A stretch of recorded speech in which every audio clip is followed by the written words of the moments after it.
Let's get it. 580 Sports Talk is live and direct on a Monday. Just a Monday. But hey, you've almost made it to the end of the Monday, and your reward is 3 hours of 580 Sports Talk here this afternoon on the Sports Voice of Kansas. 580 WIBW FM 104.9, online at 580WIBW.com.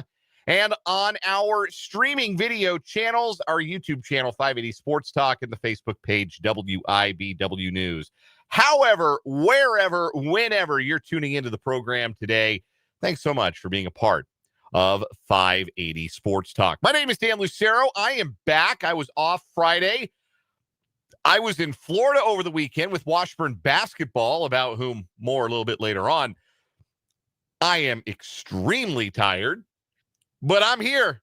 I'm toughing it out. I'm behind the mic. I'm glad to be with you. Spencer Dupuis is going to be along in a bit. Brendan Dworzinski is off today. No shortage of content, as is the usual on a Monday during the football season. But again, like I mentioned, it is just a Monday. Kansas won on Saturday. We can talk about that a little bit. They got to beat up on Oklahoma State. It was their turn to do that. But if you are of the purple persuasion, or if you are a Chiefs fan, it is not a victory Monday, and we're going to cover all of those bases here on 580 Sports Talk today. The Chiefs lose to the Bills 28-21. I watched the second half of the game from an airport bar in Tampa, Florida, and I have some stories. But we'll talk about the game itself, where I think in the short term, in the immediate aftermath, it felt really bad to lose that game. But there's one very simple fact about the Chiefs that I think explains everything that went wrong yesterday, because quite a good bit did go wrong for the Kansas City Chiefs. But there's one thing, one through line over the course of the Patrick Mahomes era, that if this thing happens, the Chiefs lose.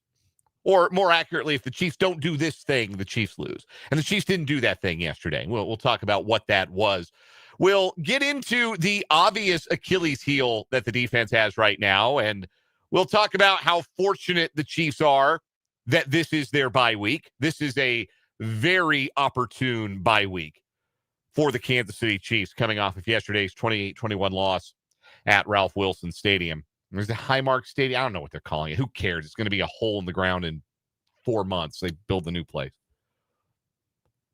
And we'll ask, honestly, I think the most important question, does it really matter? Because we've seen now the Chiefs lose to the Bills 5 consecutive times in the regular season. And then we get to January and it doesn't mean anything. Why should we think this is any different? Do you think it's any different? Did it feel any different to you yesterday? Because it didn't for me. It didn't. It came down to one thing, one set of circumstances that I don't necessarily believe is entirely repeatable, A, by the Bills, or B, against the Chiefs. So, like I said, we're going to get into that. Lots to talk about with regards to that Chiefs loss to the Bills as they fall to 5-4. They hit the bye week out of a playoff spot, and there are a lot of teams where you hit the midway point and you're not in a playoff spot. That would be cause for alarm. Nobody is worried about the Chiefs whatsoever. Like, I'm not. Are you worried about them? I'm not worried about them. If you're worried about them, let me know. I want to hear from you today. I want to take the temperature of the kingdom as or at least this portion of the Chiefs kingdom on this day. So hit me up on the text line, 785-272-9429. That's the number, 785-272-9429. Can also get at us in the live chat if you're watching on YouTube today. The YouTube channel, once again, is 580 Sports Talk. And if you are watching the show live, there is a live chat up and running on the mobile device or web browser of your choice, and you can hop in and say hello and interact with us throughout the program. I see Vance, I see Andrew, I see Mark and Ryan into the chat already today. Paul is in as well. Appreciate you guys being in. Look forward to hearing from you and more of you listening throughout the show today. And hey, if you haven't yet, go like and subscribe the YouTube stream. Again, the name of the channel, 580 Sports Talk. So definitely want to hear from you today, particularly you Chiefs fans out there, as we'll dive into that 28-21 loss. Also, the big questions from week 9 of the NFL. Bit of a topsy-turvy week. Panthers beat the Packers. Colts look mortal. Lions lose to J.J. McCarthy and the Vikings. The Seahawks won. That was fun. We'll beat the Commanders. We'll get into that a little bit later on. 580 Sports Talk Bowl was held last night. We'll get into that when Spencer comes in. We'll see. We'll see how much he's willing to talk about that one. Lots to get to, again, from the NFL weekend. Matt Verderame will be our guest today, our NFL insider. He'll join us at the bottom of the 3 o'clock hour. Matt Verderame of Sports Illustrated and SI.com. We'll get his perspective on that Chiefs loss, whether it really matters, and the rest of the happenings in week 9. College football from the weekend. We will get into that. Avery Johnson said the Texas Tech defense was the best he's seen in 3 years of college football. I understand why he would say that, because Kansas State, I can't decide if the 43-20 final score was a fair reflection of the game at the end of the day. It felt fair to Texas Tech, but unfair to Kansas State, because that was a 4-quarter football game, and he ended up losing by 23 because you give up the defensive, the pick six, and then or was it a fumble recovery for a touchdown? I can't remember which.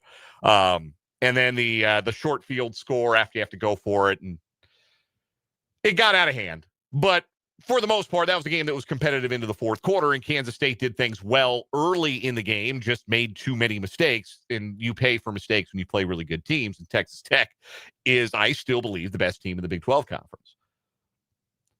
But that defensive performance, that shows you money can buy happiness. Because they're having a great time. They're having a grand old time in Lubbock watching this college football season. They got $28 million worth of football team out there, and it looks like it. It has looked like it pretty much the entire season, except for the one game the rest of the year Arizona State's going to be healthy on the road without Baron Morton. That's the only time this year that it hasn't looked like that for Texas Tech. And really for the first half, for most of the first half, it kind of felt like Kansas State, maybe not the better team, but certainly looked up for the fight, and too many mistakes. That's those will kill you against good teams every single time. Also, KU with a win. One really positive development, I thought, from the win over Oklahoma State, as positive as you can be, talking about a game where you're favored by 24.5 and you win by, well, they end up winning by 17. A routine win in the end. Slow start, but a routine win for KU. Rest of the Big 12 action, Cincinnati and Houston, yeah, they were frauds. Not much else to say about Cincinnati and Houston. Good teams, also frauds, like not real contenders. They were both exposed over the weekend. It got worse at Colorado, and I didn't think that was possible, but it did. We'll go through all of the action from the Big 12 a little bit later on in the program today. And I got to talk about the World Series, because I think that's the best one of my lifetime, which puts it in a very strong consideration for the best World Series ever. For reference, I am 39 years old. I think that was the best World Series of my lifetime. I think Game 7 of the World Series is the best baseball game I've ever seen. And obviously, you want to avoid recency bias. It's a hard thing to do in this line of work, but we'll get into that in headlines. We'll set some time aside for that in headlines, because obviously we go football heavy on a Football Friday, but I can't let that World Series slide by without arguing the point that was the best World Series ever. And I'm curious, again, what you think. Text line's open, 785-272-9429. You can hop into the YouTube live chat as well. All right. Bills 28, Chiefs 21. First of all, man, every single Chiefs-Bills game, all killer, no filler. It always delivers the goods. If you are an NFL fan, you sit through dozens of the Saints games, Jets games, watching the Bengals unable to tackle anybody, watching the Dolphins mope around and be miserable, watching the Broncos try to play offense. You sit through a lot of bad football, is what I'm saying. And then, seemingly annually on the schedule, we get Chiefs-Bills. And we get it a lot of years lately. We've been getting it twice. We get it in the regular season and we get it in the playoffs. And it always, always, always delivers the goods. It's like two pro wrestlers who always bring out the best in each other and deliver a 5-star match, 5-star storytelling, 5-star spots. Chiefs, Bills always delivers. Every single time it delivers the goods. And frequently these are one-score games. And once again, the Chiefs on the wrong side of a one-score game this year, 0-4 in one-score contests. And another win in the regular season for a Bills team that seemed to have a little more spirit, a little more life, more uncommon performances from common players, in addition to the usual brilliance. And brilliance seems like not strong enough a word for what Josh Allen was yesterday. He was incredible. That's as good as he has ever been. But again, I think that you can poke and prod at this game every which way, but I think there's something very simplistic at the heart of what we saw yesterday, is that the Buffalo Bills beat the you-know-what out of Patrick Mahomes for 60 minutes. And when that happens, the Chiefs don't win. It is simply that for the Chiefs and their perspective, that in the big games, big regular season games, certainly in big playoff games, when they don't protect Patrick Mahomes, they lose. Period. Full stop. And that was yesterday one of the worst offensive line performances in the history of the Patrick Mahomes era Chiefs. It is up there with how bad they were in the Super Bowl last year. It is up there with how bad they were in Super Bowl 55 against Tampa Bay. That is what it reminded me of. The butt kicking that Buffalo dealt to the Kansas City offensive line. And as a result, Patrick Mahomes was taking like the kind of hits that you saw guys take for like cinematic effect in the movie Any Given Sunday. He was getting rocked. I'll tell you, he was sore when he woke up this morning. I guarantee you that. He's happy to have a bye, along with just about everybody else on that roster. I am hard-pressed, off the top of my head, to remember a regular season game where Mahomes took that kind of a beating. Obviously, there are games where he's been dinged up. He got concussed in the playoff game against the Browns back in 21. He has taken big hits before. He has gone off the field injured before. I understand that. But just from a snap-to-snap basis of getting his world rocked, I don't think I've seen one like that in the regular season. And the culprit was twofold here. Number one, I thought the Chiefs were calling too many pass plays that took a really long time to develop and made Mahomes hold the ball a little longer. And you credit Buffalo for doing their job on the back end, certainly. But long developing pass plays when your offensive line is getting whipped over and over and over again, I don't know that that was still the move when things got into the second half. But so I didn't love the game plan, first and foremost. But mainly it's the offensive line. You got to win. You got to win your matchups. You got to win your matchups. Jalen Moore allowed 7 quarterback pressures and a sack. Jawan Taylor allowed 8 quarterback pressures, his worst game of the year by far. And then he got hurt. And then he put Wanye Morris in. And Wanye Morris participated on 10 passing plays, 10 drop back passes, and he allowed pressure on 4 of them. I'll answer the question for you. Yeah, that's bad. That's really bad. And look, any team in the NFL, I want to be really clear about this.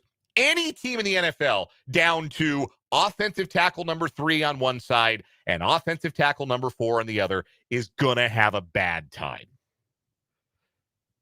That's not conducive to success.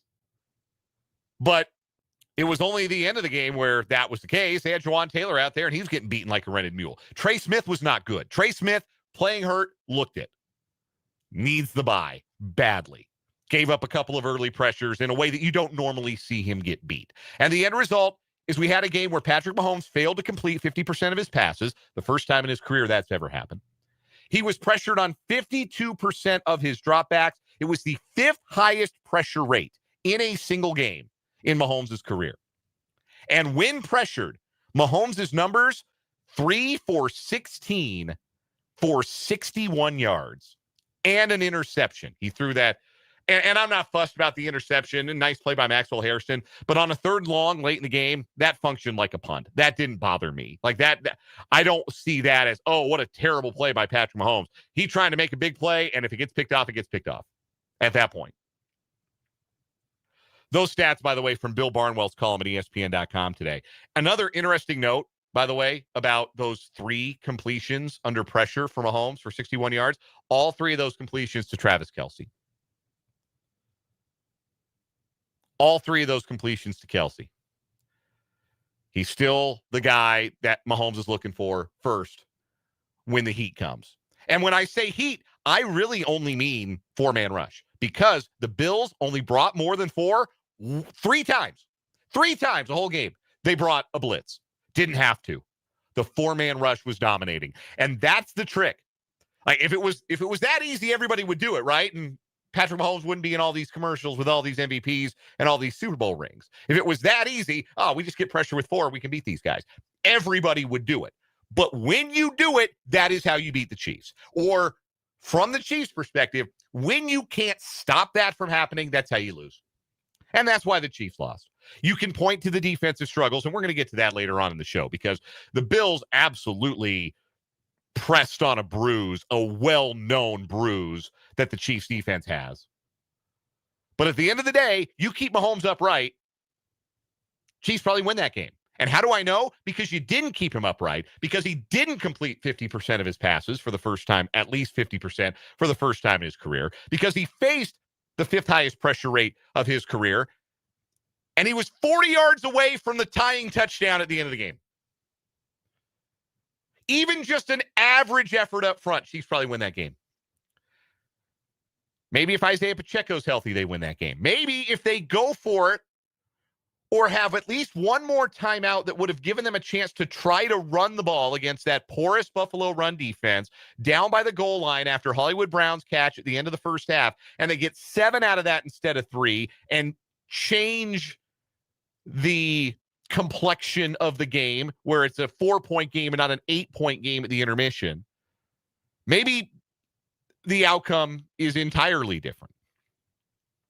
But it wasn't. The Bills deserve the credit for that because, as I said earlier, they got uncommon performances from common players. What I mean by a common player is like a guy who has a job to do and normally does it in an unobtrusive fashion, but is also prone to struggles, prone to not playing well. Like Jalen Moore is a common player. I think Juwan Taylor is a common player. Like guys like that. Your uncommon guys are your Mahomeses and your Rashee Rice's, or your Chris Jones's. Like I'm sure you can understand the distinction I'm making here. The Bills have always had common players play uncommonly well against the Chiefs.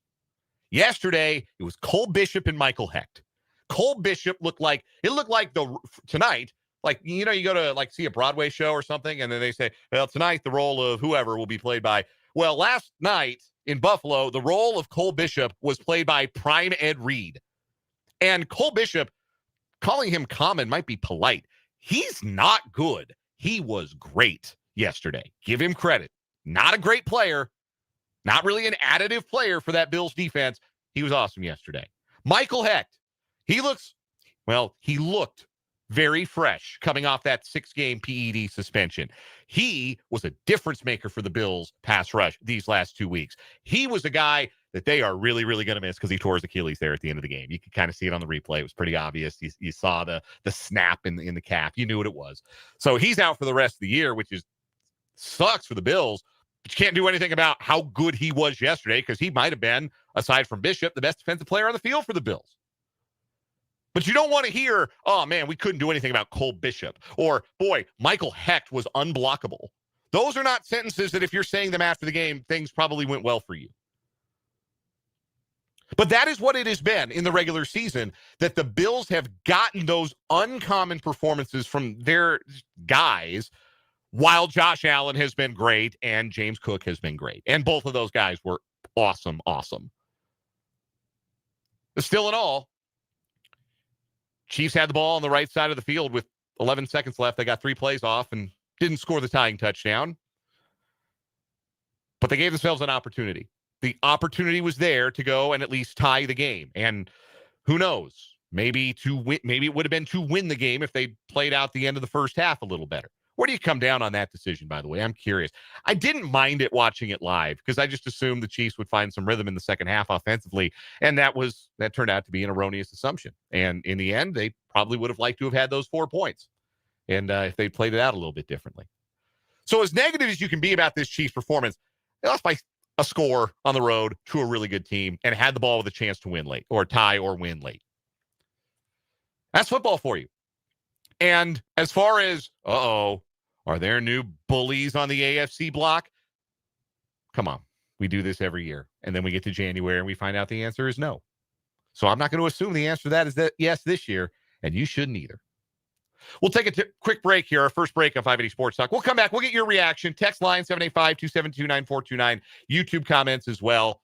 I'm also going to tell you real quick about my experience watching at an airport bar with a bunch of people who are waiting to get on an airplane back to Buffalo.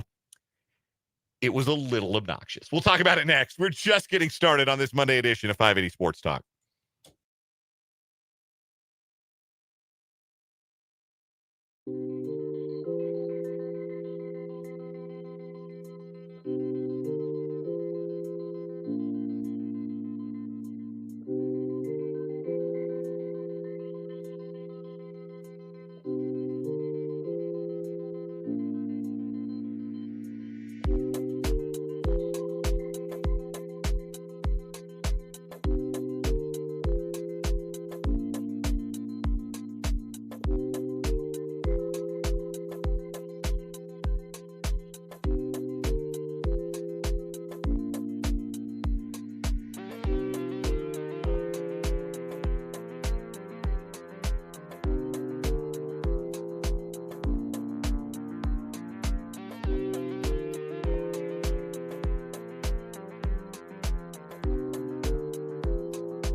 Welcome back, 580 Sports Talk. We're just getting revved up on this Monday. Looking for your reaction to that Chiefs loss to the Bills. Couple of reactions in this vein. Text from the 316. You can text the show, 785-272-9429 is our text line. Text from the 316. Chiefs fell off all game long. Seemed reserved and like they didn't want to show much offensively. There were just a few drives where they seemed creative and had energy. One of them was on that 4th and 17. Paul echoes that sentiment in the YouTube comments, says, whatever the heck happened yesterday, were they stubborn? Was it the short week effect? Was it indifference because of history versus Buffalo? I do think, and I have thought for the last couple of years, that game is Buffalo's Super Bowl. Like, it sounds arrogant to put it that way, but I absolutely believe it's true. That regular season game means more to the Bills than it does to the Chiefs. And if you are operating at a give a crap deficit, you will probably get beat every time, unless you are just way more talented than the other team. And that is not the case with regard to the Chiefs and the Bills. Like, do I think the Chiefs are better 1 through 53? Yeah, I do. But it's not like an overwhelming difference. They still got Josh Allen. And he was awesome. Some other comments. Andrew says Andy Reid got away from the under center runs with Kareem Hunt, which was aggravating to watch. Yeah, it felt like they didn't trust the running game. It really did without Pacheco in there. Like they didn't want to give Kareem too many carries and certainly didn't want any part of Clyde Edwards-Helaire. By the way, man, Elijah Mitchell, go home and be a family man. If you can't get to the active roster, they're gonna promote Clyde over you. Read the writing on the wall. Go home and be a family man. Like that, I cannot believe Clyde Edwards-Helaire played in an NFL game for the Kansas City Chiefs in 2025. I literally cannot believe that happened. Some other comments asked about the level of concern for Chiefs fans. Right? How are you worried at all after that loss, being 5-4, not being in playoff position with the season half gone? Paul points out the other 3 wildcard teams currently hold head-to-head tiebreakers versus the Chiefs. It's not DEFCON 5, but they have their work cut out for them. Scale actually goes the other way, Paul, and others who didn't know this. DEFCON 1 is actually the worst. You don't want to be DEFCON 1. DEFCON 5 is like the lowest level of DEFCON. It's in reverse. I used to think this for a long time. DEFCON 1 is what you don't want to be at. You know who's at DEFCON 1? The Commanders. They're at DEFCON 1. But the Chiefs probably at DEFCON 5, interestingly enough. That's probably where we're at. Vance echoes some of the sentiment. Wasn't disappointed, the Chiefs just confused with their play. Yeah, man, they didn't have it. And I think it starts with their offensive line just not having it. End of the day. You protect Mahomes, usually you win the game. And when you don't protect Mahomes, you get him his butt kicked, you're going to have a hard time. Especially if the other team's quarterback is Josh Allen. And Allen was outrageously 23 of 26.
We are back from our technology-enforced hiatus there. We blew an amp. We had to refire it up. We're back on the air here on 580 Sports Talk. Dan Lucero, Spencer Dupuis. And joining us on the Fleming Place Wine and Spirits hotline is our NFL insider, Matt Verderame from Sports Illustrated and SI.com. Also on that football show, the KC Sports Network, and has his own subscriber-only Patreon, the Matt Verderame Show. Matt, is it oversimplifying it to say that the Bills just wrecked the Chiefs' offensive line, and that is the main reason why they won yesterday? Or is there another reason that stood out as a bigger deal to you from the Chiefs' perspective as to why they lost to the Bills?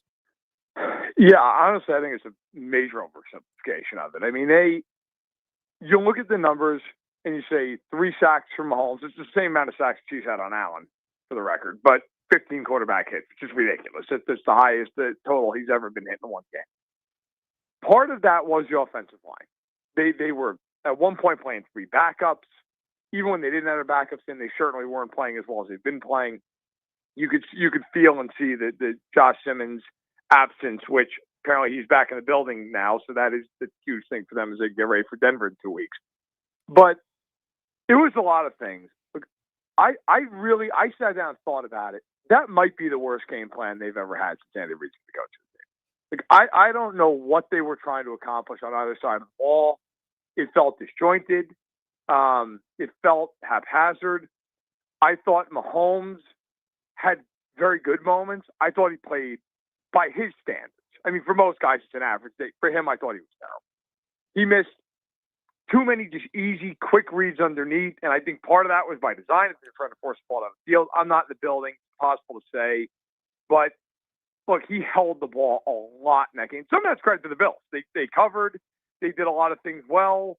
But I walked away from that game feeling like on both sides of the ball, the Chiefs really couldn't have been much worse. They matched a really bad game against a good team playing an absolute A-plus game, and they lost because of it. That's the other factor of this, too, that the Bills – I said at the top of the show that it feels like in these games, especially against in the regular season, but I mean, you can throw the Gabe Davis 4-touchdown game from the divisional round in here too. The Bills always manage to have common players play uncommonly well against the Chiefs. Yesterday it was Cole Bishop, who's verifiably a liability for them at safety, and played like peak Ronnie Lott for 60 minutes. Michael Hecht, who unfortunately tore his Achilles in the fourth quarter, and it looks like the Bills are sure going to miss him because he was a bull in a china shop in the pass rush, and a big part of the reason that the Bills could afford to only rush 4. They only blitzed 3 times. Why do you think that is? Why do you think it is that the Bills or Sean McDermott manages to coax the absolute best out of his teams in these matchups in particular? I think, look, one reason is that the Bills, to their credit, they have played well in the regular season against Kansas City. And I think it's because a lot of times they are full tilt all out to win these games. I mean, Allen had as many touchdowns yesterday as he had incompletions. Like, he was incredible. And part of that was he had all day to throw the ball. I am not the guy who will ever sit here and say I think a team is holding a lot back in games that they need to win. And that's a game that, look, that was important for the Chiefs. And they lost that game. I will say, though, having watched that game, and it's no excuse, they played awful. I came to the conclusion, like, the Chiefs had to be sitting there saying, look, we're not going to show anything. Because otherwise, it's legitimately the worst game plan I've ever seen from Andy Reid and Steve Spagnuolo. Like, I can't think of another game. Defensively, they did nothing.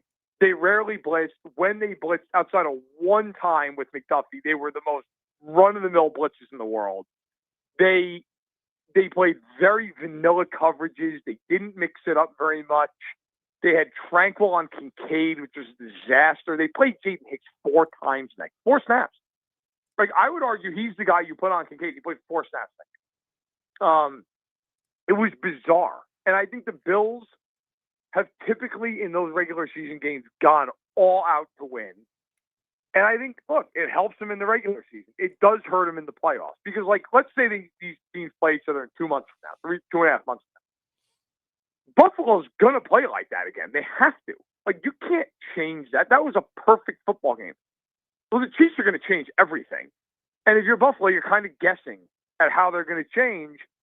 And so, like, the one thing I would say if you're a Chiefs fan, that you're kind of fighting for feeling good after that game, you should be, because they played horrific football.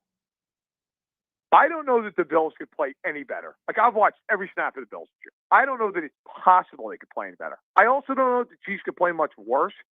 They lost by 7 and were like 40 yards from tying the game.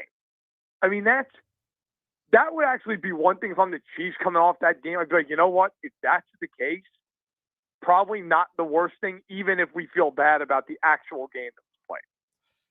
Our guest is Matt Verderame. He's our NFL insider here on 580 Sports Talk. Joins us every Monday at this time on the Fleming Place Wine and Spirits hotline.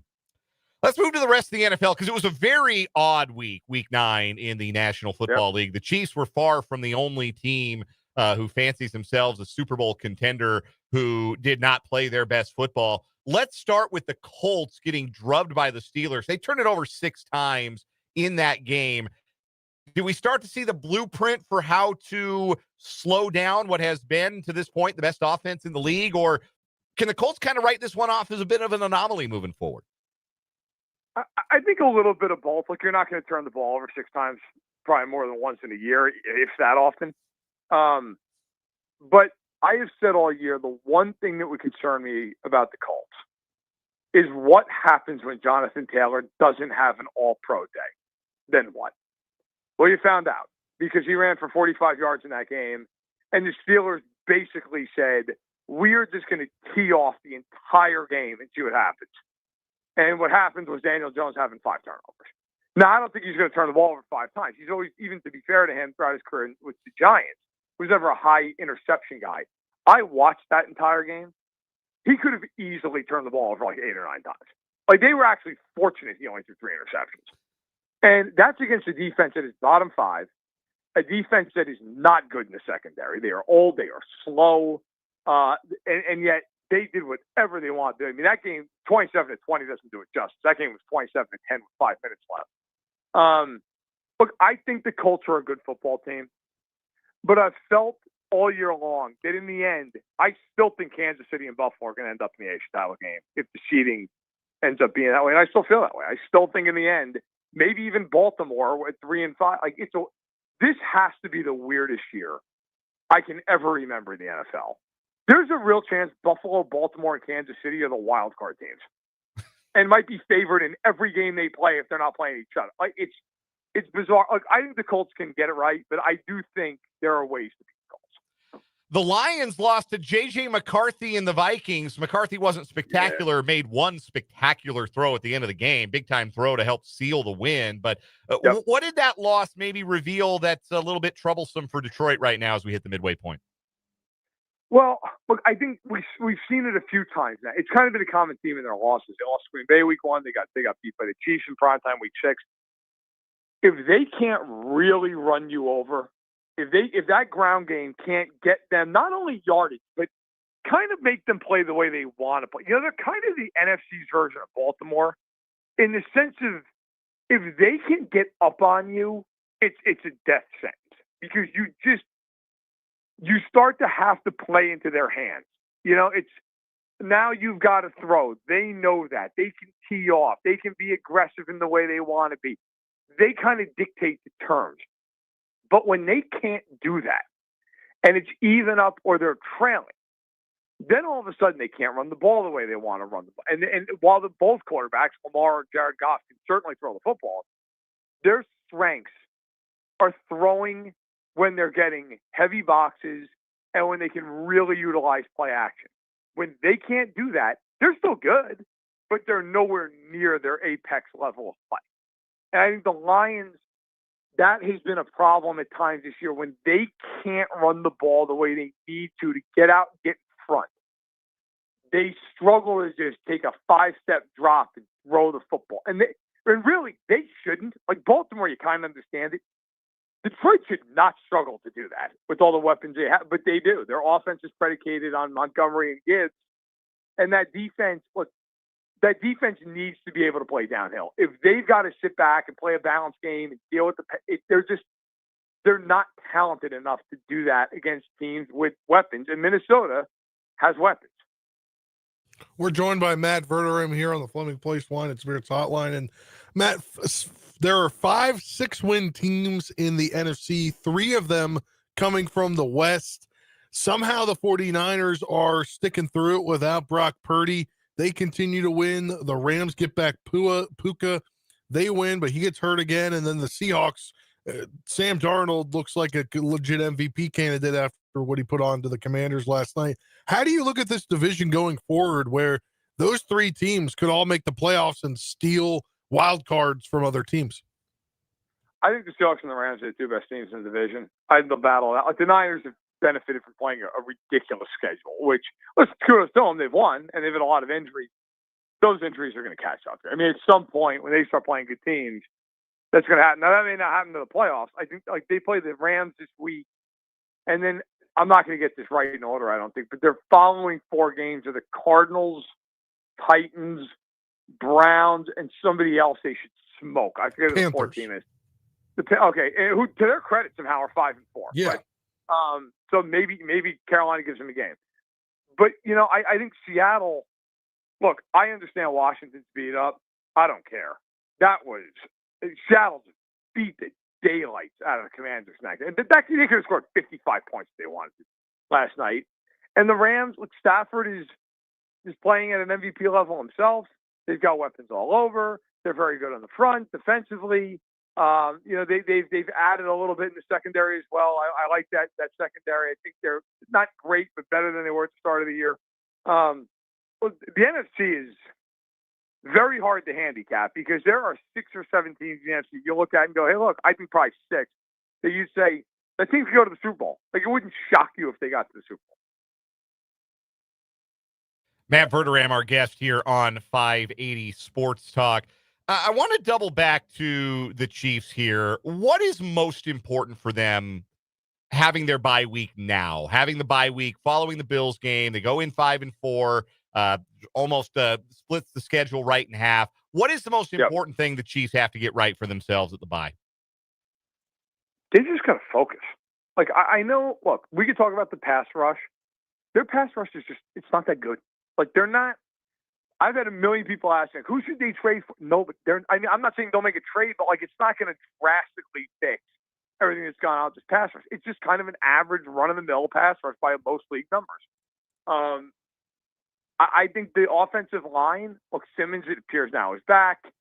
Suamati, it sounds like he's okay. You know, Taylor, he's got the ankle. If he can't go, you slide Jalen Moore over, like, you should be all right. But that line should be fine. I think the one thing that the team certainly won't do, and fans should do. Look, that game was ugly yesterday. You shouldn't panic. Like, they were literally Super Bowl favorites in every book in America going into that game. They come out of it either first or second in odds to win the Super Bowl. Like, it's not like it's some cosmic disaster here. But let's be real. They come out against Denver in Week 11. I think that game's for the division. If the Chiefs win that game, even though there's still going to be a game back from in the loss column, they play them again at Arrowhead in the short week Christmas night. They have a very good chance to win that game. If they do, they're ahead of them. And so I think if you're the Chiefs, you've got to come out with a focus of, look, we got 8 games here. You got 2 hard games against Denver. You got a hard game against Indianapolis. Obviously, 2 of those right out of the bye. The rest of those games are all games you should win. Houston at home, the Titans and Raiders are awful. They're both on the road. Shouldn't matter. The Chargers, which unfortunately just got a lot easier because Joe Alt is now out for the season with an ankle injury. So, I mean, they have lost both their tackles. They can't block. And the Cowboys, the Chiefs might score 50 by accident against Dallas. So if you're the Chiefs, you just got to say, look, we're going to be favored every game the rest of the year. If we play to our potential, we'll be fine. We'll go 12-5. We might even run the table. I would predict that. It's the NFL. They could. They need to go out and get ready for what is going to be a very emotionally charged game in Denver with a Broncos team that knows this is our chance to knock them out and win this division. Got about 30 seconds here, Matt. Do you think another big name will move before tomorrow's trade deadline? Not a huge name, not like a first-round pick-worthy name. Look, I think you might get Rashid Shaheed out of the Saints. You might get Bradley Chubb from the Dolphins. I think the biggest possible name is Jalen Waddle. Like, maybe somebody makes a big move there. But I think it's mostly going to be, you know, quality players, rentals mostly, but guys who go for mid to late round picks. Matt Verderame covers the National Football League at Sports Illustrated, SI.com. Also appears on That Football Show on the KC Sports Network. Has his own subscriber-only Patreon, The Matt Verderame Show. And you can catch him every Monday here on 580 Sports Talk as our NFL insider. Matt, always a pleasure. We'll do it again next week. Sounds good. Take care, guys. That is Matt Verderame. We'll step aside for a break, come back, and wrap up the hour with the good, the bad, the ugly from the weekend on 580 Sports Talk.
Wrapping up this hour of 580 Sports Talk with the good, the bad, the ugly from the weekend. My good, I spent the weekend in Lakeland, Florida with Washburn men's basketball, the number 2 team in the preseason top 25 Division II poll, and they look the part.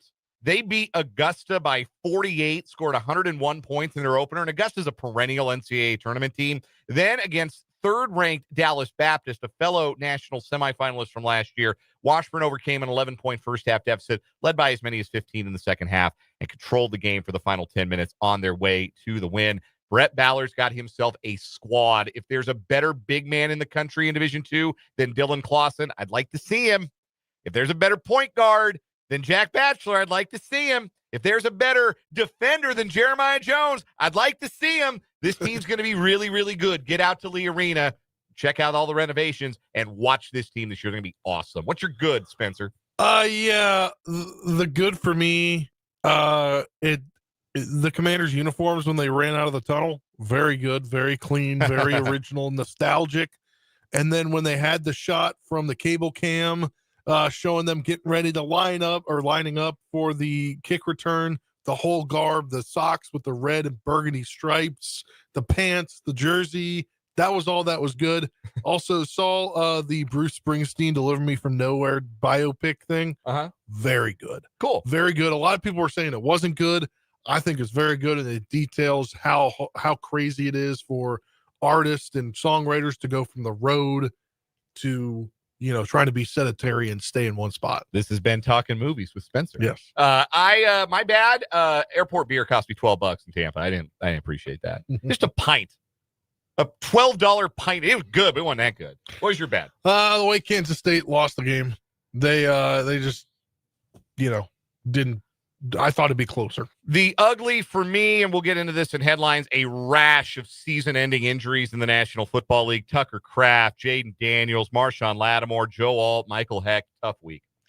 Yeah, that was my ugly, seeing Jaden Daniels go down and seeing that elbow. Oh, yeah, not good when your arm looks like a piece of linguine. Not what you want. Anyhow, coming up in the 4 o'clock hour, K-State loses to Texas Tech.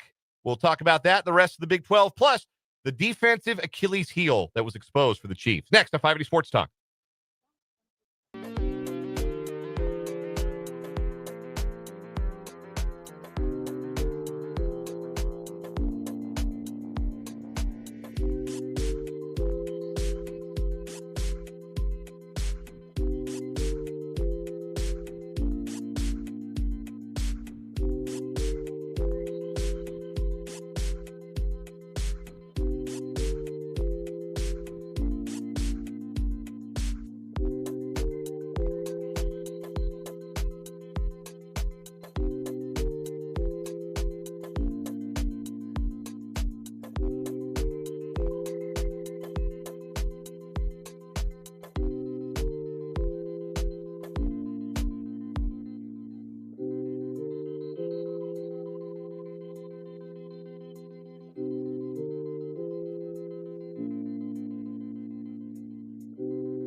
Let's get it. Hour number 2 of 580 Sports Talk on this Monday afternoon. Thanks so much for being with us.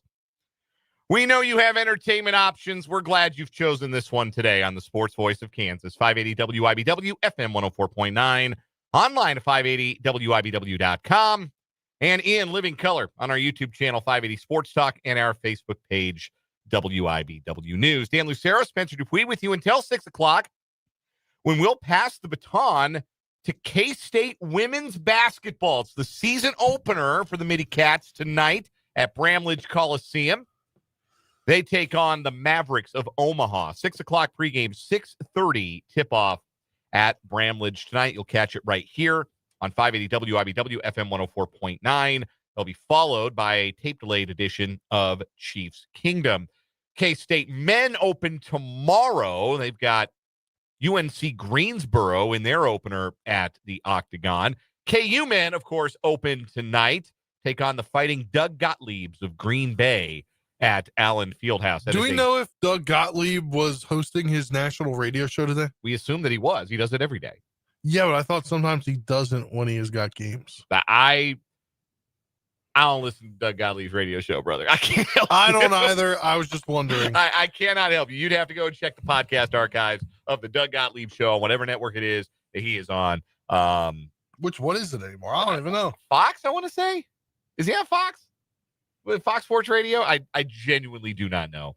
I lost a lot of respect for Gottlieb when he tried to pick a fight with the entire city of Wichita when I was working down there covering Wichita State Shocker basketball, and Gottlieb kept insisting up and down Wichita State wasn't actually good. They didn't have any good players. They didn't have any NBA guys. How much money has Fred VanVleet made in his NBA career?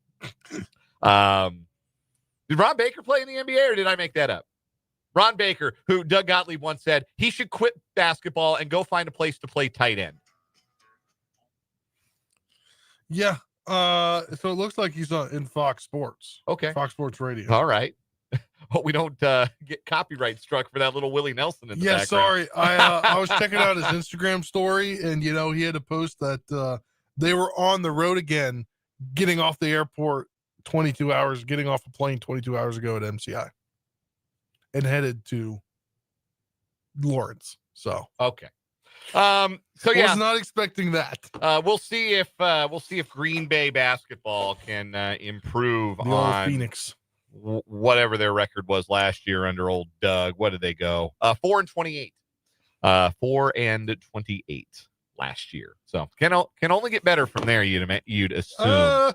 I don't know about that. Yeah, they did go 3-29 2 seasons previous. But anyway, that is the foe facing Bill Self's Kansas Jayhawks.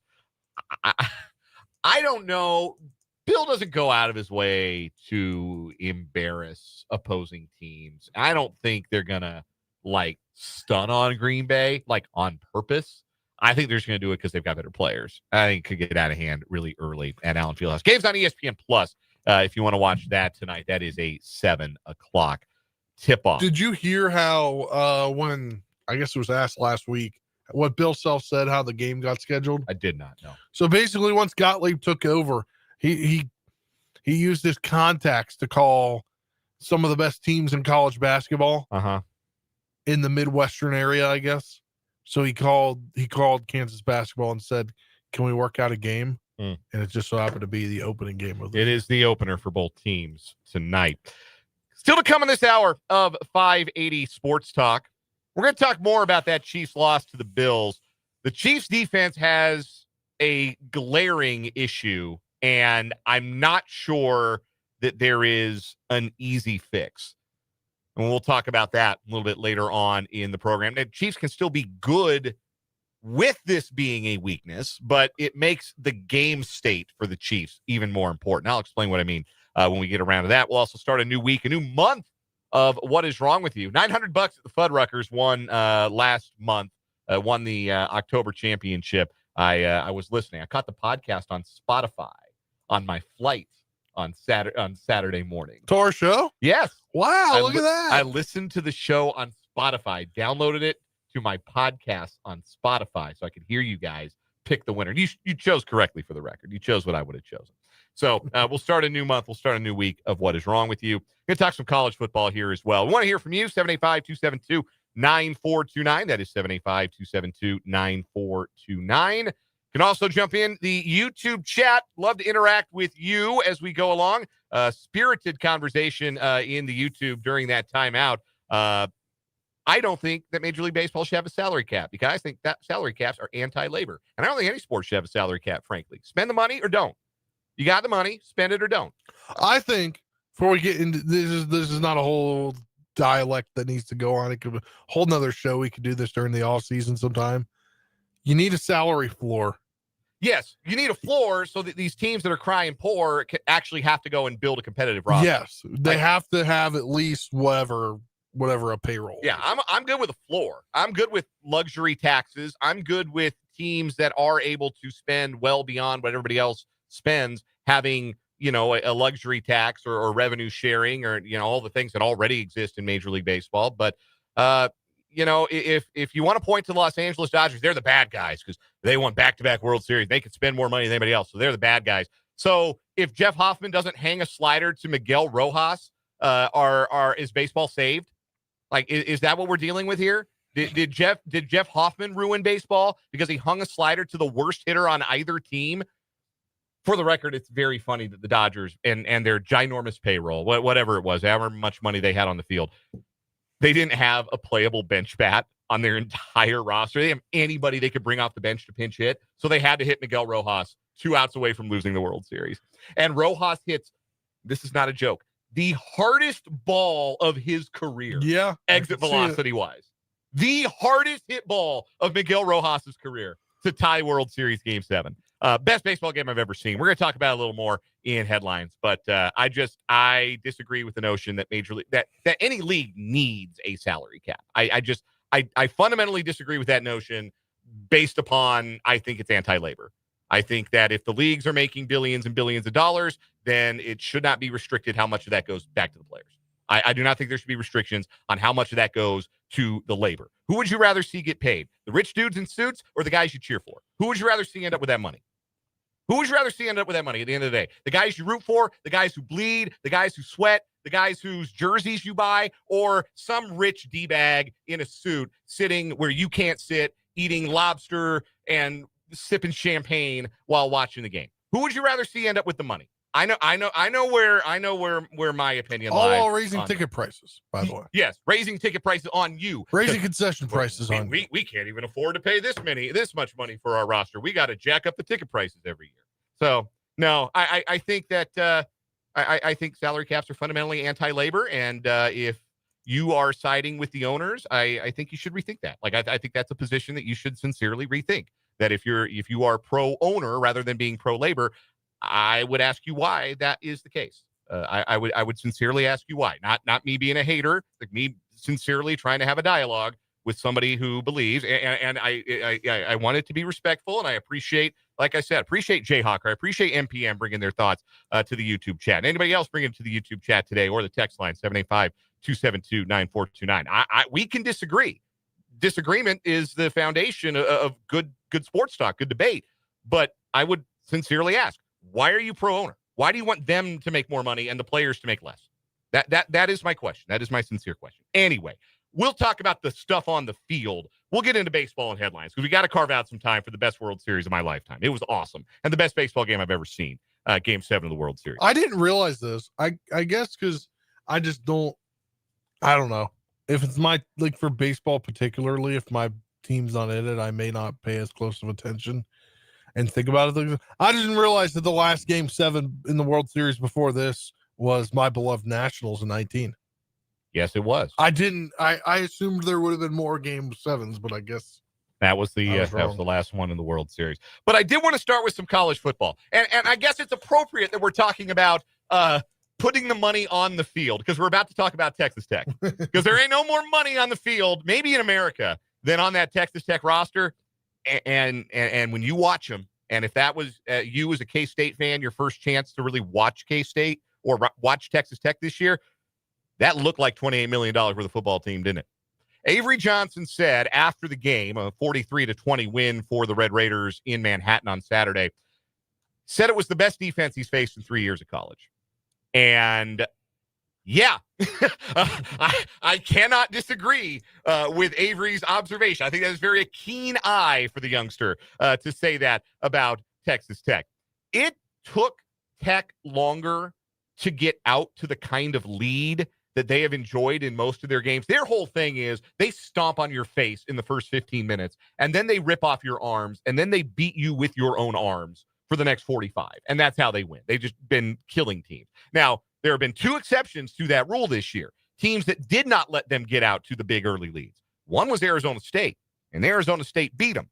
Bears mentioning Will Hammond played quarterback in that game and not Baron Morton. So the only team to do it against a Texas Tech team with their starting quarterback, the only team to avoid that fate was Kansas State, because they jumped out to a 7-0 lead. And after Uso Seumalo's sack that ended an early Texas Tech drive, K-State took over in good field position, had a chance to go up 10-0 or 14-0, and they didn't move the ball even an inch forward on their next four plays and gave the ball back to Texas Tech. That felt like the turning point in the game for me. That felt like if K-State goes down and they score and they go up 10 or 14-0, then it might have started rolling downhill. That would have been a very confident K-State team.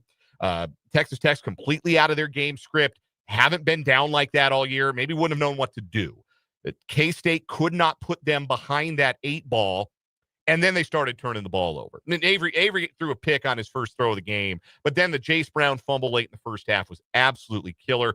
Tech was able to take a 12-7 lead into the locker room, and even though K-State was right there, hanging in, Avery rushed for a touchdown, got it to within 29-20. Two-score game in the fourth quarter, 29-20. And then it turned into a blowout late with more turnovers. Texas Tech's got money on the field. And I said it after they beat KU, and I'll say it again today. You want a roster that looks like that? CTC. Cut the check. Cut the check. That's simple. Go cut the check. Now, the House settlement is going to potentially change how this all looks. There's going to be, y'all should like this, there's going to be a salary cap. That's what the House settlement effectively is, right? There's it's going to put a lid on how much you can contribute to your players' NIL coffers across all of your sports. So one sugar daddy, Cody Campbell, is not going to be able to say, here's a blank check, go get me the best defense, go get me the best defensive line in America, which is what Texas Tech has. I cannot believe that is a true sentence in 2025 in college football. Yeah. I never thought I would say that about a program that I grew up in. It was all about how many points they were going to score until like the last a decade ago, that was Texas Tech football. We're going to score and score and score, and we might not stop you, but look at a score. And right now, they have a defensive line that is, like, David Bailey is not blockable. That dude should be playing on Sundays right now. It's almost unfair that he has to play college football. Jacob Rodriguez, baller. The kid from North Dakota State, the transfer, whose name is completely escaping me, he was everywhere. It was like there were 3 of him on the field. The kid wearing number 6. For Texas Tech on defense. It was like there were 3 of him on the field at any given time. It's a really, really impressive defense. And it shows you what locating the talent and making it worth that talent's while to put on your uniform is worth. And you can either complain about it and lose on Saturdays, or you can find ways to level the playing field and do your best to go get those kinds of players. Those are your 2 options. You can complain and lose, or you can go find yourself a David Bailey. Go find yourself a Jacob Rodriguez. And that's kind of where the rest of the Big 12 is going to find itself after this season. Because even though they have a conference loss, I still think that is far and away the best team in the Big 12. And to me, it is the only Big 12 team that has a chance to win a playoff game. Respect to BYU, respect to Utah, who I think has quite firmly established themselves as the second best team in the conference. What they're doing to everybody they play, they brutalized Cincinnati on Saturday. They made Cincinnati look like the kind of team we thought Cincinnati was all along. I think those are very clearly the 2 best teams. Yeah. Not coincidentally, those are the 2 best teams in the trenches. Football is a simple game. You win it and you lose it at the line of scrimmage. And Kansas State this year, they are an improved team. They are better than they were. They are better now than they were in August and September. That is still true. I still feel that way about Kansas State. I thought they were competitive. I thought that was a 4-quarter game that turned into a blowout late. I think they can rebound and could potentially win certainly get to a bowl. 2 of their next 3 are winnable. They could win all 3 of them, and it wouldn't surprise me. Really and truly. But their offensive line could not handle Texas Tech's defensive line. And that was the game. That was the game. Especially late. Because if Texas Tech gets out to that lead, they can pin their ears back and they can bring sledgehammers to the backfield. And Avery just couldn't cope with that. And there haven't been a lot of quarterbacks in college football who've been able to cope with that. So that's what it is for Texas Tech. They've got the best team money can buy. And it looks like the playing field is going to level out a little bit with the House settlement potentially, where this might be the only time we see a roster quite like this one. And there is a bit more of a level playing field. But as long as these conditions exist, as long as it costs money to bring in the talent, you can either complain and lose, or you can spend the money and you can try to compete. So I saw discourse on the X Everything app yesterday and late Saturday evening from Kansas State fans, and some, burner accounts gave a suggestion. How about Kansas State, fans, you put your money where your mouth is, $50 a month to an NIL fund, or a fund. What would that do for you? And everybody's like, well, I'm already paying for tickets. I'm already paying for this. I'm already paying for that. So stop complaining if you're not going to help your team when money is the thing driving all teams these days. The Jayhawker asks, and Jayhawker, I hope that this is friendly back and forth between you and me right now. This is not personal, but you are advocating for this position, and I will advocate back for mine. The Jayhawker in the YouTube comment says, if you don't believe in a salary cap, why shouldn't Ohio State be able to have a $100 million payroll for their players? And my response to that is, why shouldn't they? If there is a rich businessman who loves Buckeye football and decides that roster is worth $100 million, let them have it. I don't have a problem with that. I don't have a problem with the labor making the money. If a rich guy wants to cut a part of his unfathomable fortune to a 19-year-old left tackle or a 22-year-old strong safety, let him. I don't have a problem with that. And if your school doesn't have enough boosters to match schools that can run payrolls like that out there, well, then I guess Alabama and Georgia and Ohio State are going to keep on being the best teams of football, which will be the same as it has ever been. If anything, you can say that this current NIL era has leveled the playing field, because look who's competitive. Texas Tech. They are a national contender. It is only the second time that has ever been the case. Ever. That doesn't happen without the NIL era. We keep calling it this new era of NIL. It's a buzzword. It's kind of a verbal crutch that people fall back on when we talk about NIL. That's a new era. It's not really new. It's been around for half a decade now. I think we're kind of used to it by now. But anyway, it has leveled the playing field, because look who's good at football now. Look who's in the top 10 in college football right now. Georgia Tech was, and they got beat. Vanderbilt was, and they got beat. But you get the point. Those programs are sniffing around the conference races in a way they haven't in decades.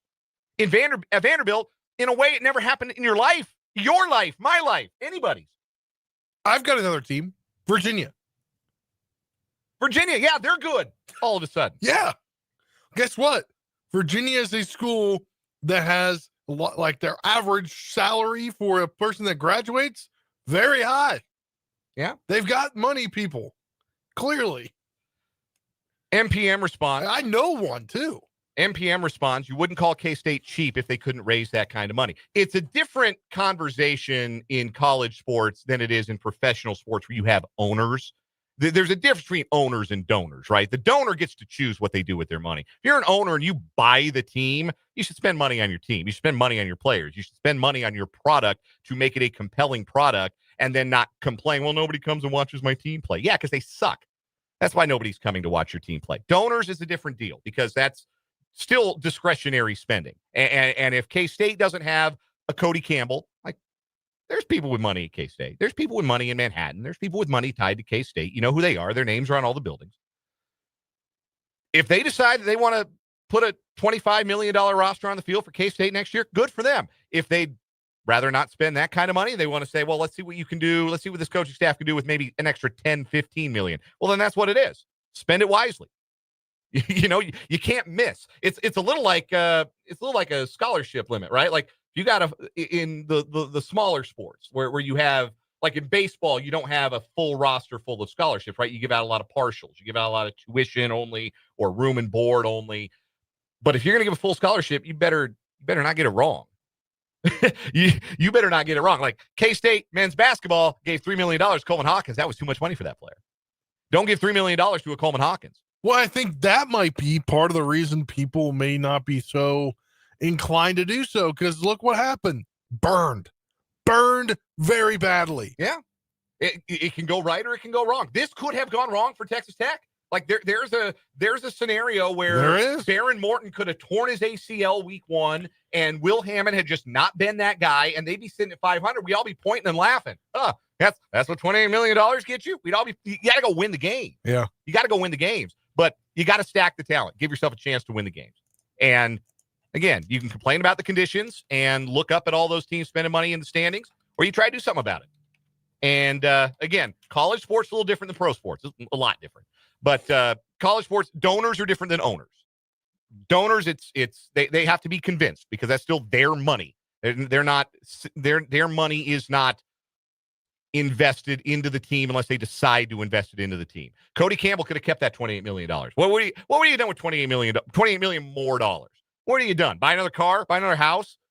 Take another vacation? Nah, he decided he'd rather see his alma mater be good at football. So that's what he spent the money on. David Booth has decided he would like to see his alma mater be good at football. And he cut the check. Cut the check. If those are the rules, play by him. Cut the check. We'll take a break. We'll come back with What Is Wrong With You on 580 Sports Talk.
So what is wrong with you time on 580 Sports Talk?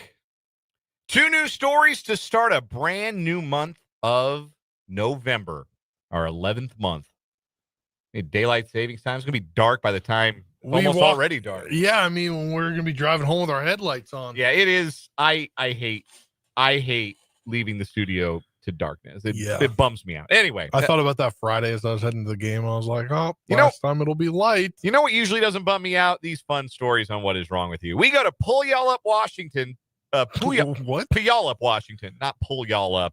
I read an extra L in there. I got that's a me problem. Puyallup, Washington. We have a man seen prowling around a neighborhood, caught on a Ring video camera, stealing shoes from somebody's doorstep. If I may quote Austin Powers, who steals a shoe? Honestly.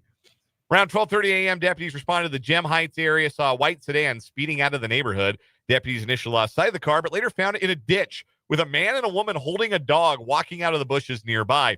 The 48-year-old man was searched and believed to be the same suspect who was seen prowling earlier that night. He allegedly had another person's ID, which was linked to one of several cars that were broken into. When deputies returned to the neighborhood, they found 3 cars that had been burglarized with the doors left open. Upon searching the car, deputies say they found Lego sets, clothing with security tags, and other goods that were allegedly stolen. The man was booked into the jail for vehicle prowling, theft, eluding, driving with a suspended license, and possession of another person's ID. The woman was released. Yeah, man. Like, it'd be one thing if he was just stealing stuff out of people's cars. He took somebody's shoes. What do you want with somebody else's shoes, man? That's disgusting. I don't want nothing with nobody else. I didn't want to put on somebody else's shoes.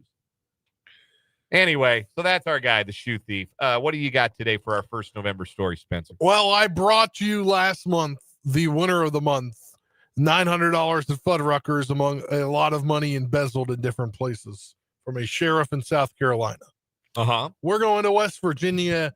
A middle school principal was arrested on several counts of embezzlement and fraud-related crimes. According to the West Virginia State Police, they said Chad Quisenberry was arrested and charged on October 29th. According to the criminal complaint, allegations against him were brought to West Virginia State Police by the superintendent and members of the Fayette County Board of Education.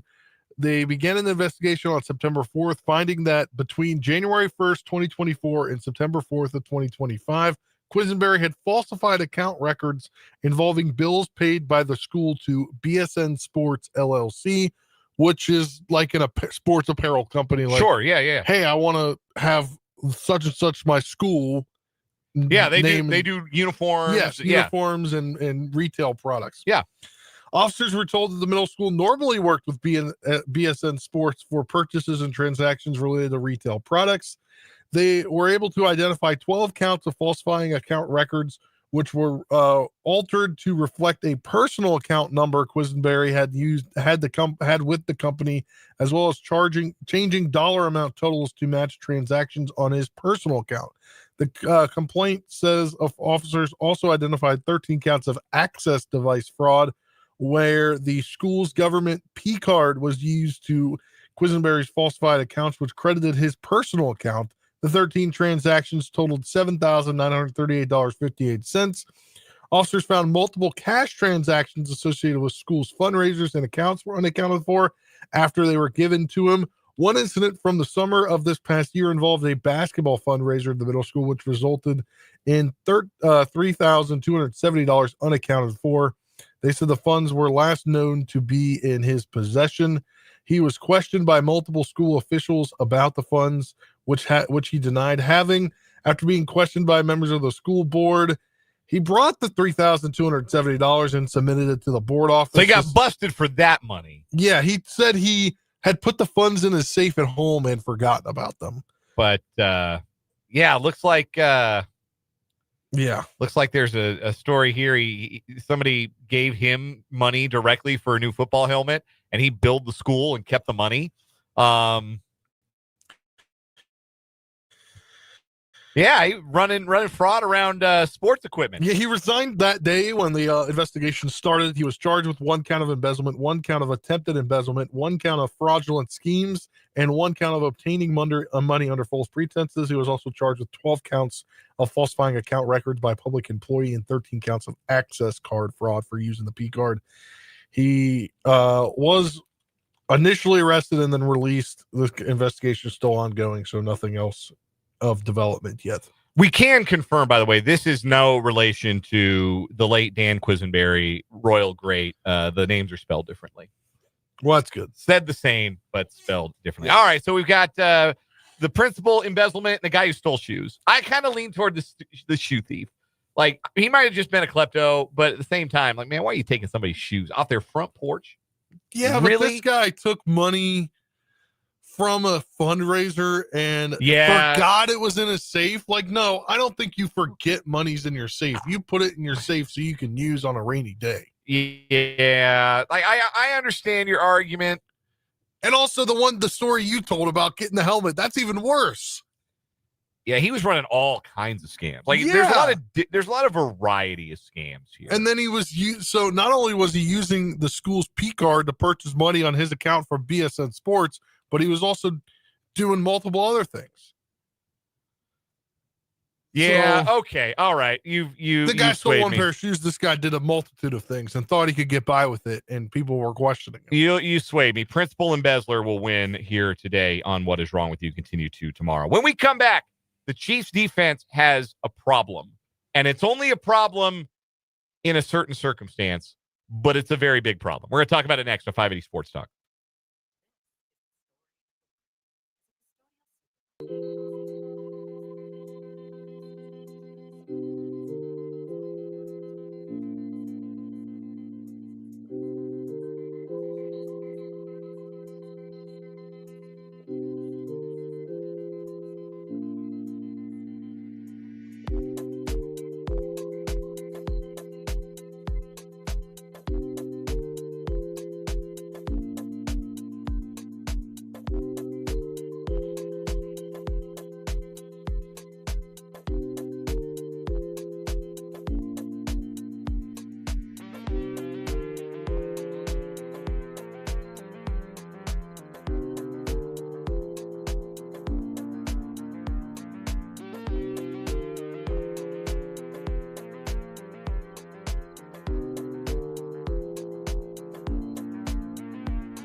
441 on 580 Sports Talk. Dan and Spencer with you. Live chat open for business on our YouTube stream, 580 Sports Talk. Like and subscribe. You can also text us 785-272-9429. Chiefs lost to the Bills 28-21 yesterday. I promised in the first hour I was going to get to a story about watching this game in an airport bar, and didn't get around to it because the board stopped working in the middle of my sentence. Yeah, we got technological issues happening sometimes. We had to overturn that. But anyway, so real quick, my story about watching this game at the airport bar. I flew out of Tampa. I was with Washburn men's basketball. So I flew into Orlando on Saturday because the games were in Lakeland, Florida. And if you know the geography of Florida, Lakeland's essentially equidistant from Orlando and Tampa. But it worked out travel time-wise that I could get into Orlando and I could get out of Tampa the next day with the least amount of stress, like the most amount of time between a game and being in the airport. So that was how I booked the trip. So I'm flying out of Tampa yesterday, and the Washburn game gets over. Great game. They beat Dallas Baptist. Ichabods are 2-0. They look great. Go see them at Lee Arena this year. They look like they're going to be awesome again. And I get to the Tampa airport, get my rental car returned, and by the time I get around to my terminal through the TSA line, those are not a picnic right now. If you've watched the news, maybe you've heard. Those are not a lot of fun to be in right now. But got around to it at the end. So I saw the very end of the first half live. Yeah. I doubled back and I watched it in my lunch break, but watched the very end of the first half live and then the entire second half. I posted up outside of the Cigar City Brewing Bar, Terminal C at the Tampa airport. And I'm walking through the Tampa airport, and it's a Sunday. So, people wear their team's gear on a Sunday. Like, I'm wearing, work stuff. I'm wearing Washburn stuff. But, you walk by, there's a stray person with a Steelers sweater. I was in line behind a kid in a Jared Goff jersey. You see the football team. People like to represent for their teams on an NFL Sunday. And I respect that. And as I'm walking through Terminal C in Tampa, I'm thinking, my God, there are a lot of Bills fans here. Every 5 feet, I'm walking by somebody in a Josh Allen jersey or a Bills hoodie. I rode the train next to a guy and his wife. They were both in Bills stuff. Man, it's a lot of Bills stuff in this. And of course, it never occurred to me, well, maybe there's a flight to Buffalo. It literally did not occur to me until they called for boarding for the flight to Buffalo, which it boarded around 7. So the people that had to go get on that plane missed the last 5 minutes. Thankfully, that meant that the very obnoxious woman sitting at the bar missed the final 5 minutes of that game because this woman thought that airport bar was her living room. No exaggeration. Every time Josh Allen dropped back with the football, you could hear her probably all the way across the airport. Come on, Joshy! She called him Joshy because they're probably close like that. Come on, Joshy! And then it's Josh Allen's neighbor. You didn't know. And then every time, it could be. Buffalo's a small town. And then every time Patrick Mahomes dropped back, it was sack him. Very loud, very, very shrill. A lot of screaming was happening. This woman was obnoxious. You got to have an inside voice. You have more patience than me. I would have told her where to stick it. You got to. Well, I was too far away, but there was one point. It was the deep throw to Hollywood Brown on third down in the third quarter. The one that was nearly a touchdown. No. Oh. The sideline ball in the second half. Oh, yeah. That sideline ball down the far sideline in the third quarter. And I did where I was sitting. I muttered something like, "In your eye hole, lady." And the guy sitting next to me cracked up. But anyway, I was very grateful when she had to leave. I bet that flight back to Buffalo was a lot of fun. I bet the people are having a lot of fun on that plane when that game went final and the Bills won. But that woman made the experience, I think, a little less enjoyable for anybody who just wanted to watch a football game and enjoy a $12 pint at the airport bar. Anyhow, Gotta love airports taking all your money. Obscene what I spent at the airport. I was there for 4 hours. I had to eat $15 chicken finger. Ridiculous. Anyway, back to the game. The Chiefs defense has a weakness, and it's only a weakness in a certain scenario, but Bill Barnwell laid this out at his column at ESPN.com today. The Buffalo Bills run a lot of plays under center this year. They have really shifted their offensive philosophy this season. They are less a shotgun pistol team and more of an under center team. Yeah, they are. I did notice that. This season. They were under center nearly 58% of the time on Sunday. They also run the ball. They ran the ball way more against the Chiefs than they have in years past. They did. 27 carries for James Cook. And a lot of that is it's easier to run the ball under center. It's easier to play action out of under center run. Like the Chiefs know this. That's why you're seeing the Chiefs, who have almost exclusively been shotgun with Mahomes. You're starting to see them go under center and run the ball a little bit. And they've run it with some success this year. But here's the problem that the Chiefs defense has. Against plays that are run out of the shotgun or the pistol, the Chiefs defense is 4th in the league in expected points added, EPA per play. So on a per play basis, they have the 4th best defense in the league against shotgun or pistol snaps. Against under center snaps, 31st out of 32 teams. They are 31st. And now some of that has been they haven't been real good at stopping the run between the tackles.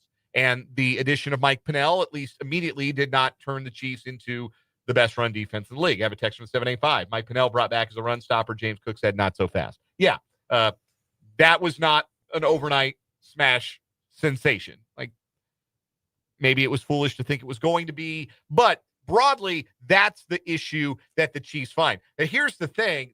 This is why they end up in this issue. Because when teams go under center against the Chiefs, that usually means they've got a tight end and maybe 2 on the field. And that means the Chiefs have their base defense on the field. And the base defense in coverage, not real good. Josh Allen throwing the ball from under center. He only threw the ball 6 times under center. Completed them all. Not a surprise. He only had 3 incompletions. But he was 6 of 6 for 85 yards. And had big completions, not to Dalton Kincaid. Kincaid was awesome in the game. He looked like prime Kelsey. He had 6 passes, caught 101 yards. But Dawson Knox and Jackson Hawes had big receptions from under center snaps. And the problem is that the Chiefs linebackers can't really cover. And this is not new news. Nick Bolton's never been great in coverage. Drew Tranquil, I thought, really his first year with the Chiefs was his best year. I'm glad he's around. I think he's still a good player.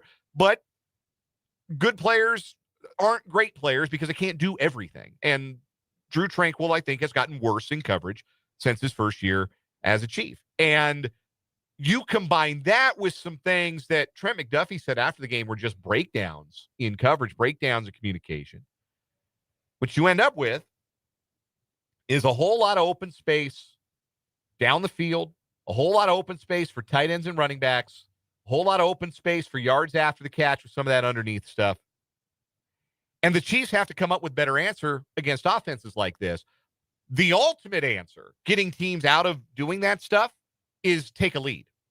Like, that's the thing. If you make a team chase the game, have to throw, if you're good on early downs, you get them into 3rd down and long, they're not going to run a lot of under center stuff on 3rd long. Teams are going to go out of the shotgun. And the Chiefs, like I mentioned, been really, really good against shotgun and pistol sets this year. But they haven't been as good under center. How do you get a team out of doing that? Get a lead on them. Flip the game script. They couldn't do that because they were chasing the game for the better part of Sunday, and that allowed the Bills to put the Chiefs defense in an alignment, in a personnel group, and against a formation/formations that they don't do well against. Now, Steve Spagnuolo's defenses, if you're looking for the silver lining in the cloud here, because this is a problem. Like, you get in a position where you got to chase a game and the Chiefs defense gets over a barrel. That's not where you want to be against some really good teams you're still going to see in the second half of the season, some capable offenses. If you're looking for the silver lining in the cloud, we always say this about Steve Spagnuolo's defenses. They get better as the year goes on. If there's an adjustment to be made, they can make it. Even if that adjustment, and I think it's the adjustment you have to make, I think you have to lean a little heavier on a 4-2-5 as your base defense and get a linebacker off the field. And that linebacker, it ain't going to be Bolton. I'm just going to tell you right now, it ain't going to be Bolton. Like, there's a reason he wears a green dot. He's going to be out there.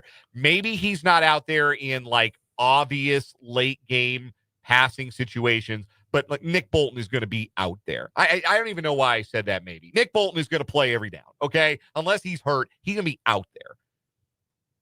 Maybe it needs to be Chanel instead of Tranquil, a little bit more athleticism, depending on the athleticism of the quarterback. Maybe that makes a little more sense. But you need to get an extra defensive back on the field to give yourself a chance in coverage. And I'm not entirely sure that defensive back needs to be Shamari Connor either, because we know he's not real great in coverage. He does some good things for them in their 3 safety alignment. He got the nod over Jaden Hicks. I didn't realize this until we were talking to Matt Verderame in the 3 o'clock hour. Hicks only played 4 snaps on defense yesterday. Wow. That's one of your best guys. Yeah. You can't be getting schemed into not having one of your better guys on the field, especially against a team you know is going to throw it. And look, 114 yards and 27 carries. James Cook had to sing for his supper, but make no mistake, he was really good. And Dalton Kincaid was really good. And the Chiefs just did not match up against those guys because they did not match up. They were getting out formation. They were getting out schemed. And the Bills could do that because they took a lead. So right now, the offense has to look at it as, well, we got to help these guys. We got to score early. We got to make sure we're not chasing the game in the second half like they were to give the defense a little bit better chance. But the defense has some things to figure out. And that is one of many reasons why I think this feels like maybe the most well-timed buy in a couple of years for the Kansas City Chiefs. Oh, for sure. Just in terms of they got to get healthy on the O-line. Josh Simmons is back in the building. That's obviously great. Get him back acclimated and get him ready for Denver, because you're going to need him ready for Denver because they can bring the noise from the edge, man. And get your defense a chance to get some things solved. Like, all is not lost. This was not a sky is falling loss for the Kansas City Chiefs, but they definitely have some things to work on. And sometimes it's nice to go into a bye week having those things exposed by probably your closest competition in the AFC. We'll take a timeout. We'll come back. We'll wrap up this 4 o'clock hour, 580 Sports Talk.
Quick look back at the 580 Sports Talk picks contest for the week. I think this is the second straight week this has been the case. As a group, we came out ahead. 2 winning weeks, 1 losing week. Once again, it's myself and Spencer with winning weeks and Brendan with a losing week. Once again, nobody had an awesome week or a terrible week. We're all hovering right around 500. Yeah. We sort of hit the equilibrium. That's what I'm looking for. You were 3-2 this week. I was 3-2 this week. 2-0. My NFL picks bailed out. Shout out to Oklahoma State scoring late Yeah, that well, they were covering anyway. They were covering 24.5 anyway before that last touchdown. I Okay? guess. No. 38-14, right? Yeah, 38-14. So Yeah. they were covering before that late touchdown, but it was nice for it to remove all doubt. Yes. Brendan ended up going 2-3 this week. So Spencer remains ahead. I creep Let's a game go. closer to 500. I did get you on Commander Seahawks. Don't remind me. I did get you on Don't that one. remind So me. anyhow, will not dwell on it too much in the 5 o'clock hour. We might dwell on it a little bit, but not from your team's perspective. We'll set them aside. We'll ask some big questions the NFL Week 9 posed, including can the Seahawks win the NFC? Because like there's no clear favorite in the NFC right now, and I'm still a Sam Darnold skeptic, but boy, that front seven. Can they win the NFC? How worried should the Lions and the Packers be? Did the clock hit midnight on the Colts? We'll ask those questions. Some final thoughts on the Chiefs and a big headline segment, including, was that the best World Series ever? Coming up next, 580 Sports Talk.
Let's get it. Third and final hour of 580 Sports Talk on this Monday on the Sports Voice of Kansas, 580 WIBW, FM 104.9, online at 580WIBW.com, and in living color on 580 WIBW,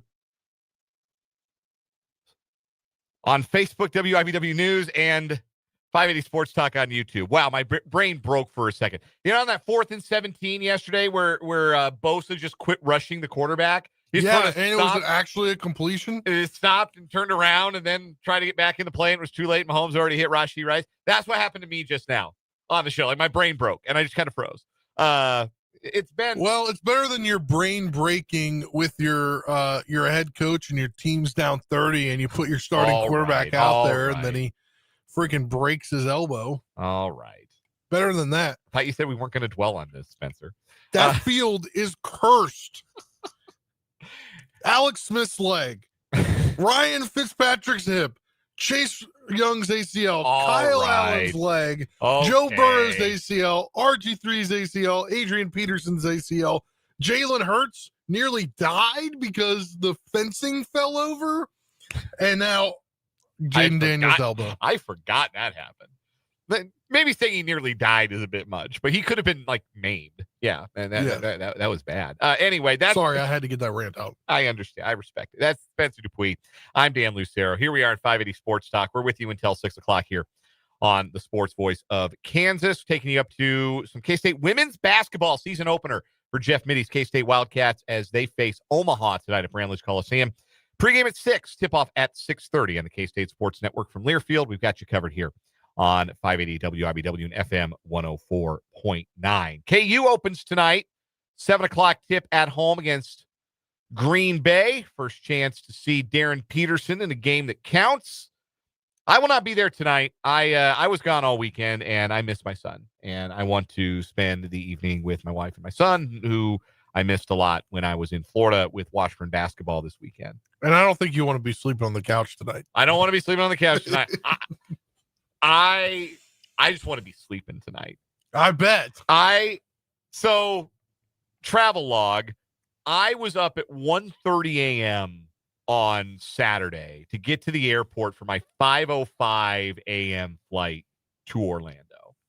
I would have slept 30 more minutes, but Asher woke up. So I was up at 1:30 Central Time. I can't sleep on airplanes. I envy y'all that can. I can't do it. It's not anxiety. It's just like there's too much going on, and I am really unable to sleep on airplanes. So I didn't get a lick of sleep on the airplane. So I got about like 3 hours of sleep, 4 hours of sleep the night before. I get to Lakeland. I do the Washburn game. They beat Augusta like a rented mule, 101-53, I think was the final of that first game. I get back to my hotel. Then I drive back from Lakeland to north of Orlando. One of my best friends in the world lives north of Orlando. And he lives there with his family. He's moved around a lot. I've moved around a lot. I'd never met his kids. He's got three boys, 8, 6, and 4. I'd never met them. So I was really excited. I'm going to go up. I'm going to see my buddy. I'm not that tired. I'm going to, ditch on him. So I go out there. And we're hanging out and I meet his kids. We had a nice dinner, and his wife is wonderful. And we're hanging out and watching sports. He's watching Colorado get pasted by Arizona. He's a CU alum. And then we put the World Series on. And we couldn't turn that game off, man. And then it just kept going. And it kept going. And we kept saying, man, we don't have extra innings in us. And then went extra innings, and we had it in us. And I think it's crazy. The World Series this year is some of these people are going to overlook this. But they played into a game 9 by technicality. Yeah, it's the most innings in a World Series since 1912 when they used to play a best of 9. So that game ends, and then I got like a 45-minute drive back to my hotel in Lakeland. I should have thought ahead, and I'm sure he would have let me stay at his house, but I didn't think ahead. So I had 45 minutes back through downtown Orlando, all the way back to Lakeland, and I get back to my hotel room at about 1:30 Eastern time.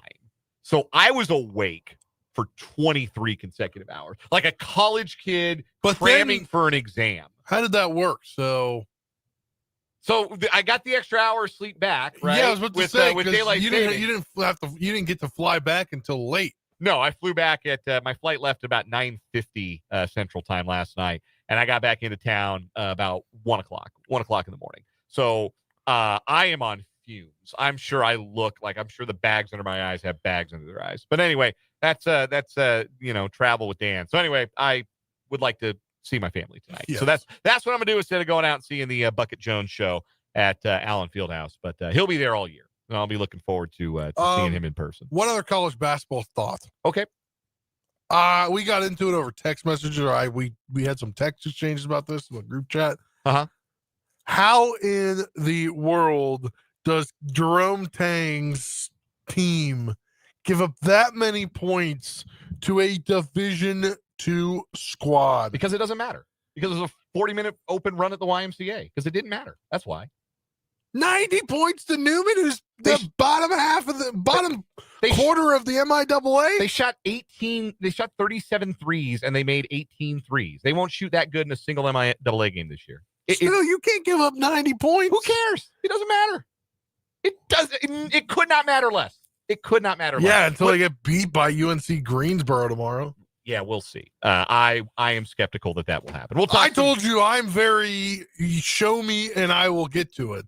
But so far they showed me that they lost by 9 to a Mizzou team that is going to be good, maybe. Yeah, they'll probably be pretty good. And then they gave up 90 points and just got lucky. They scored 112 against a Division II bottom tier of their So they conference scored team. 112 and got lucky, but the other team scores 90 and there's no luck in that. That's all bad defense? You shouldn't be, as a Division I team, it should be 112 to 60. I do not think that's the case. Division II teams practice too, and that's what I'll tell you. Also, I don't know. Tang told you after the Missouri game they weren't playing that game to win it. You think they were playing the Newman game to win it? I don't know. I just know it did not matter. It does not matter. I do not care. The only thing that I care about in the exhibition games is how do guys play with each other on offense, and they look like they gave a crap. And I just know KU blew out its Division II opponent. That's all I know. They are a preseason top 25 team, and K-State is hopeful to make the tournament. And there's a bit of a different approach there. All I'm telling you is enough. That's enough of that. That's enough of that. That happened on Friday night. There's a real game to talk about. We'll get to it tomorrow on 580 Sports Talk. But we got to get to our 580 Sports Talk headlines. We got a lot of these today. We're going to start on the diamond because this is the place for it today. It's a football season Monday show. Chiefs we've gnawed on, college football. We got to get into some baseball because we just saw the best World Series of my lifetime. The Los Angeles Dodgers defeating the Toronto Blue Jays 5-4 in an epic 11-inning Game 7. Will Smith becomes the first player in the history of the World Series to hit an extra inning home run in a World Series Game 7. It proves to be the difference. Yoshinobu Yamamoto, the MVP,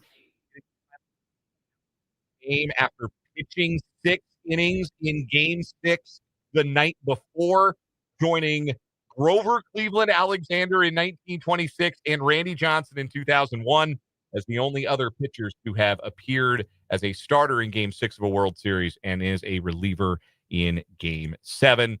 It was dramatic. It was thrilling. It was gut-wrenching to see those Toronto fans 2 outs from a championship. And then their closer, Jeff Hoffman, proving that you can take the player off of the Rockies, but you cannot take the Rocky out of the player. Giving up a home run to Miguel Rojas to tie the game in the 9th. Rojas hadn't had a hit literally in a month and hits the hardest ball of his career, 105-mile-an-hour exit velocity line drive out of the park to tie the game at 4 in the 9th, setting the stage for Smith's heroics 2 innings later. Did you see that they didn't even have the celebratory Budweiser on ice yet? No, I did not see that. Oh, there's a video going around right before the inning ended, they're running down with coolers and ice trying to cool them down. There are lots of great stats. One of my favorites from a texter for the 785, somebody named Will Smith has won the World Series each of the last 6 years. It was the Dodgers' Will Smith this year and last and in 2020. And in the 3 intervening years, former Royal reliever Will Smith was on the 2021 Braves and the 2022 Astros and the 2023 Rangers. Crazy. So that's really funny. Here's why I think it was the best World Series of all time. Best of my lifetime, which I think makes it the best of all time. If you're older than me and you want to argue for 1975 Reds over Red Sox in 7, I would understand your argument there. If you want to argue for 1986, Mets over the Red Sox in 7, certainly. Previously, I thought the best I ever saw in my life was 2001, Diamondbacks over the Yankees in 7, or 1991, Twins over the Braves in 7. But this is why I thought that was the best World Series that I ever saw. Number one, great crowds and setting. It matters where you play the games. Dodger Stadium is an awesome venue, and say what you will about the fans leaving early and arriving late and leaving early in the regular season, or all the celebrities in the crowd. But Los Angeles, you have to understand, is a Dodger town. First and foremost, that is the team in Los Angeles. Ahead of any of the football teams, ahead of the Lakers, that's a Dodger town. And those crowds are great. And then there's nuclear crowds in Toronto trying to see their team win a title for the first time since 1993. So the crowds, the setting, incredible. The level of talent on display. There were 5 no-doubt Hall of Famers in that World Series. Every single one of them made an impact. Even Clayton Kershaw, who pitched to one guy in the entire series and extended that 18-inning game because he got Nathan Lucas to ground out in the 12th. Even he made an impact. Freddie Freeman's going to the Hall of Fame. He had the walk-off in Game 3. Shohei's going to the Hall of Fame. Shohei Ohtani, he had an impact. Mookie Betts is going to the Hall of Fame. He had the 2-run single that helped the Dodgers win Game 6. Max Scherzer's going to the Hall of Fame. 4 1/3 gutsy innings in Game 7. Doesn't sound like he's done either. Maybe he's not. That's 5 sure thing Hall of Famers. And don't be surprised if Vladimir Guerrero Jr. and Will Smith, both of whom also had big moments in the series, they're on that trajectory to maybe be Hall of Fame players by the time all is said and done. If you didn't know that about Will Smith before, that dude's awesome. It gets lost in all the high dollar star power on that roster, but Will Smith is a stud. And now he's a World Series hero forever. So all that great talent and all those guys making an impact, all of the drama, all of the first, not 1, but 2 all-time classic games, the 18-inning game, which was great baseball all the way through in Game 3, and the finale in Game 7. I think that's the best World Series of all time. And I don't know that I've ever seen a more dramatic game than Game 7 of the World Series. There have been games I enjoyed more, on a personal level, like the Rockies beating the Diamondbacks in the wild card tiebreaker in 2007, the Royals beating the A's in the wild card game in 2014. I enjoyed that game. I was invested in that game more, invested in who won. So I wanted the Royals to win because I wanted their season to continue. But just from a pure baseball stuff happening, strategic maneuvers, gutsy plays, unlikely heroes, that game had everything. So best game I've ever seen, best World Series I've ever seen. Your mileage may vary, but I think that was the best that I've ever seen. Got a text from the 785. Says, most invested I've been in a World Series since the Royals run. I didn't even have too much of a preference who won, just entertained all around. Great series.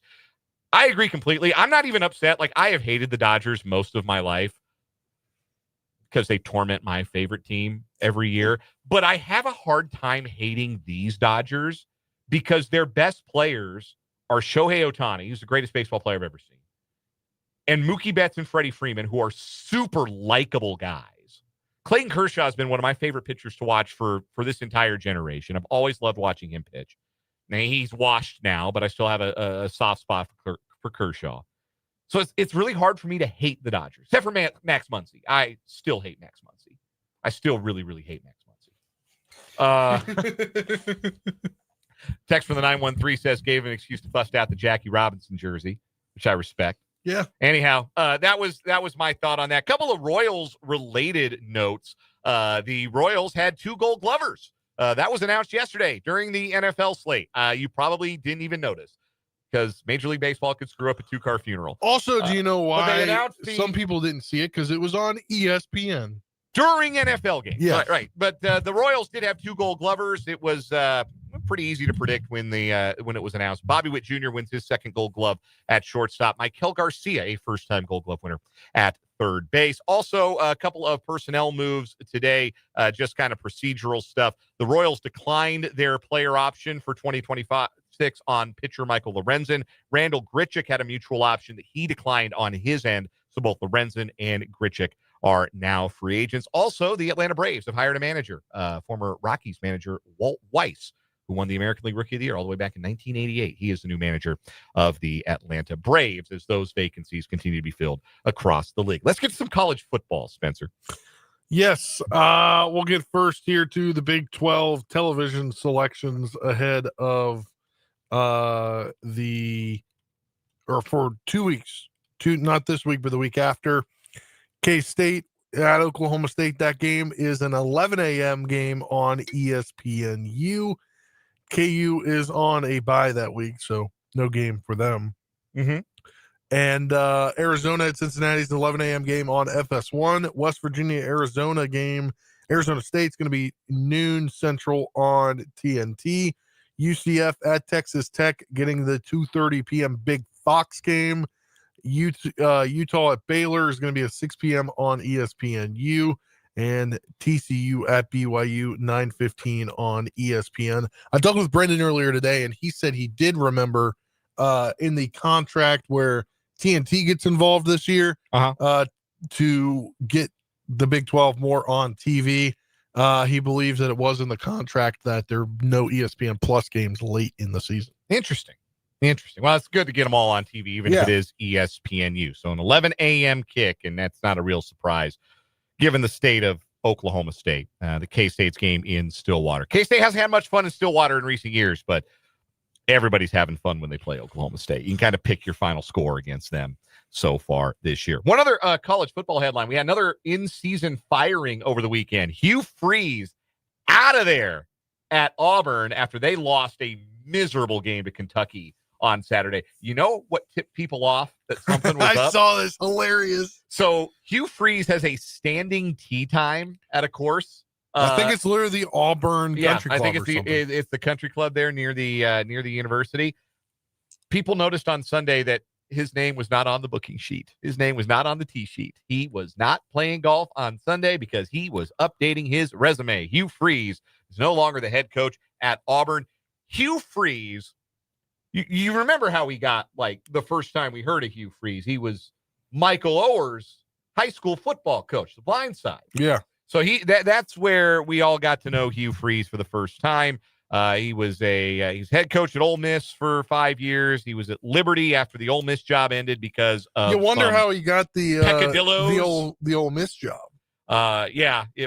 Some boosters maybe. He knew some boosters.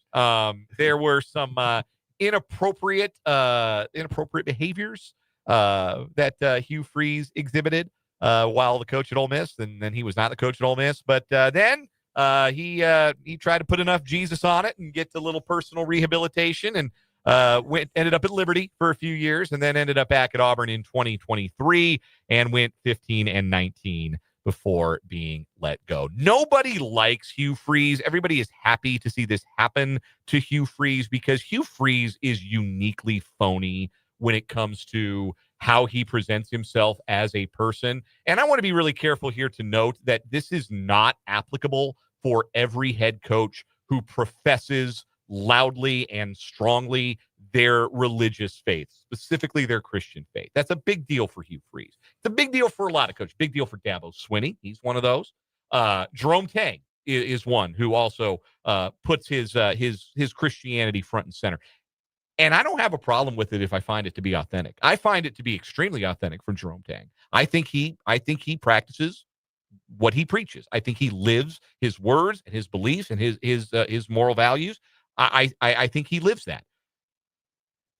Go look at how Hugh Freeze got fired at Ole Miss, and tell me that's a man that you have a real stomach to listen to talk about all that religion in front of a microphone, because that's all that forgiveness and all of that. That's just for him, and that's not for anyone else. That's just for him to excuse his own behavior. He's a phony. He is such a phony that he stands out in a business where there are a lot of phonies. And this may not be the last time we ever see Hugh Freeze on a college football sideline. Maybe Liberty be hiring again in a few years. But I think he's got to be done as a big-time college football coach because, I mean, the results are what they are, and people don't particularly like him. Yeah, I think it's funny how I don't know the whole story if he actually did in fact play. I'm assuming he played football growing up, but he went to college to a JUCO for 2 seasons and played baseball, and then went to Southern Miss but never actually played baseball at Southern Miss. Okay. I just think it's funny he was a baseball player in college and then became a football coach. Yeah, just kind of happened into But happened into being a clearly football coach. there was a reason why there was 2 years out of coaching before he got a tight end and recruiting coordinator job at Ole Miss. Wonder how he got that. Yeah. And then he lost it for some impermissible benefits and a lot of phone calls to escort services. In case you don't want at least to do a the Googling dozen over yourself. 33 months, according to reports. Yeah. So he tried to say it was a butt dial, which over nah, a dozen over 33 months. it was a booty call, not a butt dial. Anyhow, let's do some NFL injuries. Whole bunch of players out for the season. Spencer, you just want to name them? Yes. Jaden Daniels, dislocated elbow, most likely out for the season. I guess I shouldn't say that's a guaranteed out for the season, but I mean, I don't see him coming back with them being as bad as they're going to be by the time he's healthy. Out indefinitely, yeah. Luke McCaffrey broke his collarbone on the opening kickoff last night. Marshawn Lattimore tore his ACL. Those are all 3 Washington injuries from last night's Sunday Night Football ugliness. Injury to insult, yes. Truly. Tucker Kraft, the tight end for the Packers, who was having a great season, adding injury to insult as well after they got beat by the Panthers yesterday. He tore his ACL during the contest. Another ankle injury for Chargers Joe Alt, who I believe had to be taken off on a cart yesterday. And Buffalo's Michael, I can't remember. Hecht. It looks like Hocht. Yeah. Hecht tears his Achilles, and they were reported on this during the game. It seems like he knew that he tore his ACL or he tore his Achilles, and he didn't want to go hear that from a doctor or from like imaging. Mm-hmm. So he just sat on the bench. He just wanted to be out there with his team. Yeah. Because he didn't want to like leave the facility, leave the game. They brought the cart over, and then he just turned down the cart and he sat on the bench the rest of the game. But they showed the replay, and it's kind of messed up that we know exactly what an Achilles tear looks like. Yeah, but that was an Achilles tear. You could see it. So many injuries across the league, and these are all killer. Like, it might have been difficult for Washington to recover their season where it currently stands, even with a healthy Jaden Daniels. Yeah, but certainly without one, it's going to be almost impossible to steer that back in the right direction. I mean, he's just that those 3 injuries are just a microcosm of the injuries and the IR look at for the Commanders. They have had Austin Eckler. Yeah, they've had miserable injury luck. So have the Chargers. Joe Alt being out for the year means they're without their 2 star offensive tackles, and that's a big blow. Tucker Kraft was he had just had on Sunday Night Football the week before against Pittsburgh. That was his big national coming out party as far as, oh, hey, this is an elite tight end. This is a guy who unlocks a lot in the Green Bay offense and can do things after the catch in a way that very few tight ends are able to do. And then a week later, he tears his ACL. Huge bummer in that regard. We don't know about any NFL trades as it currently stands. I guess Jerry Jones told assembled media in Dallas today that they've made a trade, but he won't say. So there's that. But the big trade that was finalized this morning, the Philadelphia Eagles acquiring Jalen Phillips from the Miami Dolphins in exchange for a 2026 third-round pick. The Eagles have struggled to generate the same level of pass rush that they did last season in their Super Bowl championship year, and they will hope that Phillips can add to that. The 26-year-old has 3 sacks in 9 games this season, 26 in his 5-year career. He is scheduled to become a free agent at the end of this season. Again, the trade deadline is tomorrow. Real quick, before we wrap up our headlines, let's go to the winner's circle. Shout out to our NASCAR fan listeners out there. Kyle Larson is your Cup Series champion for a second time. A late caution flag sent the race to overtime and cost Denny Hamlin the championship. If the race had not gone to caution with, I think it was 3 laps left, Hamlin wins. But it went to caution. Everybody went to pit. Hamlin took 4 tires. Everybody else took 2. And with only 3 laps remaining, Hamlin couldn't make up the difference on Larson. So Larson was the highest finisher of the championship 4, and he wins the Cup Series championship. And from the sounds of it, everybody felt terrible about it because Hamlin is a well-regarded veteran, really a legend in the sport at this point, a 60-plus career wins. But but he's never won a Cup Series championship. And that was going to be it. And he said afterwards, I think his quote was, if we can't win this one, I don't know what one we can win. Which, man, that's a punch to the gut. The guy who wrecked, brought out the caution, William Byron, he was talking afterwards about how bad he felt for Denny Hamlin. His teammate is Kyle Larson. He helped his teammate win the title, and he felt more bad for Hamlin than he felt good for his teammate. Yeah. I'm sure it was probably a little bit equal, but just an unfortunate set of circumstances there to decide the Cup Series championship. But Kyle Larson is a champ for the second time. And speaking of champions, congratulations to Silver Lake Eagle Volleyball and Washburn Rural Boys Cross Country state champions. Winning over the weekend, Silver Lake takes home the 3A Girls Volleyball Championship, defeating Holton in the title match. They went 46-1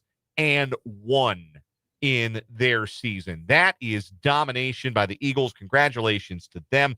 Washburn Rural Cross Country. How about this? We had talked to Rick Peterson about 6A boys cross country, how tightly packed that field was going to be, that there was a belief that any one of like 5 or 6 teams could win that team title. Washburn Rural did not have an individual medalist. They did not have anybody finish in the top 20, but they had enough finishers just outside the top 20 to accumulate the team points to win the state championship.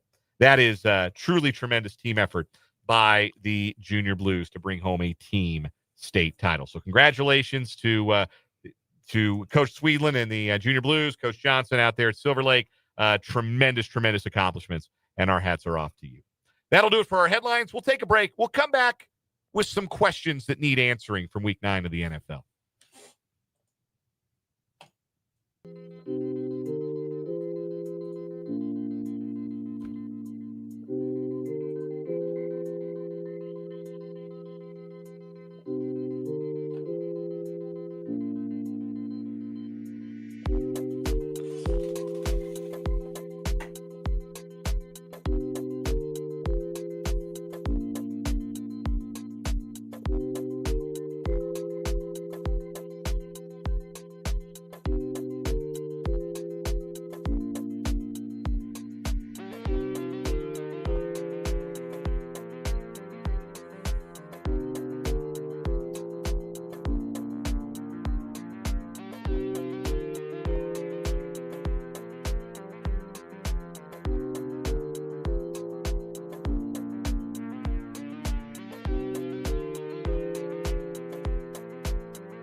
.535 on 580 Sports Talk.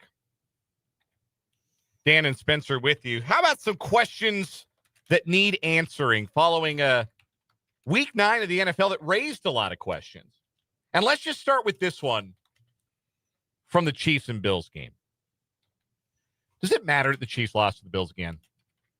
Because, this is the 5th time in a row that has happened in the regular season. But Mahomes is still 4-0 against those boys in the playoffs. And I did not see anything to me that would suggest, the Bills have it all figured out. The Bills have the schematic advantage. The Bills have the personnel advantage. Now, the Bills were better yesterday. And end of the day, that's the thing they haven't figured out how to do against the Chiefs in the playoffs is be better in the playoffs. Be better in those playoff games. Sometimes because they didn't win a coin toss.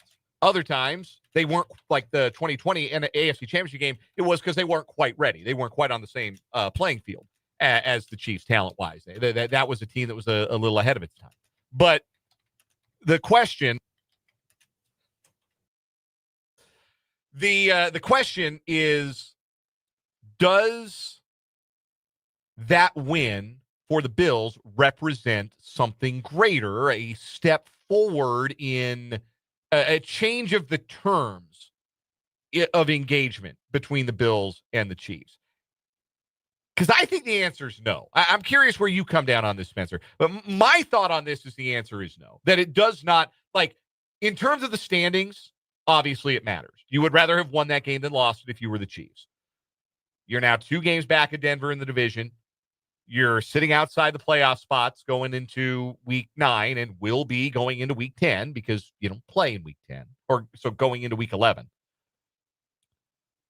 So you'd rather have won the game from that perspective, but I don't think that anything that happened yesterday suggests to me that the terms of engagement have changed. The Bills beat the Chiefs in the regular season because that's what they do. Yeah. And then we get to January and it's different. Now, if the Bills are able to generate that level of pass rush against the Chiefs in a playoff game and be that disruptive to Mahomes in the passing game, then that is how they win. But how likely is that, considering the Chiefs should be healthier and more intact on the offensive line in January? And the Bills lost one of the guys who was most influential in the pass rush yesterday, Michael Heck, to a torn Achilles. And they still don't have Ed Oliver. So for me, I don't think it matters. I don't think this is, now there's a new bully on the AFC block. Josh Allen, it's his league now. There's all this overreacting that goes on. And it's what we do, right? We only get 1 game a week, and we get a week of content to make out of it. So it's what we do. We overreact. But I don't think there's any overreacting be done about this one. Chiefs didn't play well. Chiefs didn't have a great game plan. Maybe the Chiefs were holding some stuff back. It certainly wouldn't be the first time that they've done that against the Bills in the regular season. And the Bills win in the regular season. Cool. Hang a banner for it. Because they don't win the games that you actually hang banners for when they play the Chiefs in January. And until that happens, that is something I have to see to believe. Yeah, and we talked about this, Brennan and I did last night on the instant reaction on our YouTube, which you could check out. Like and subscribe. You could check out after the show ends. You did a here. nice job on that, by the way. I was watching from the airport. You guys did a nice job. There's just so much, and it's becoming, like you mentioned, like an annual thing where the Bills take the regular season game, but the Chiefs win when it really matters in the postseason.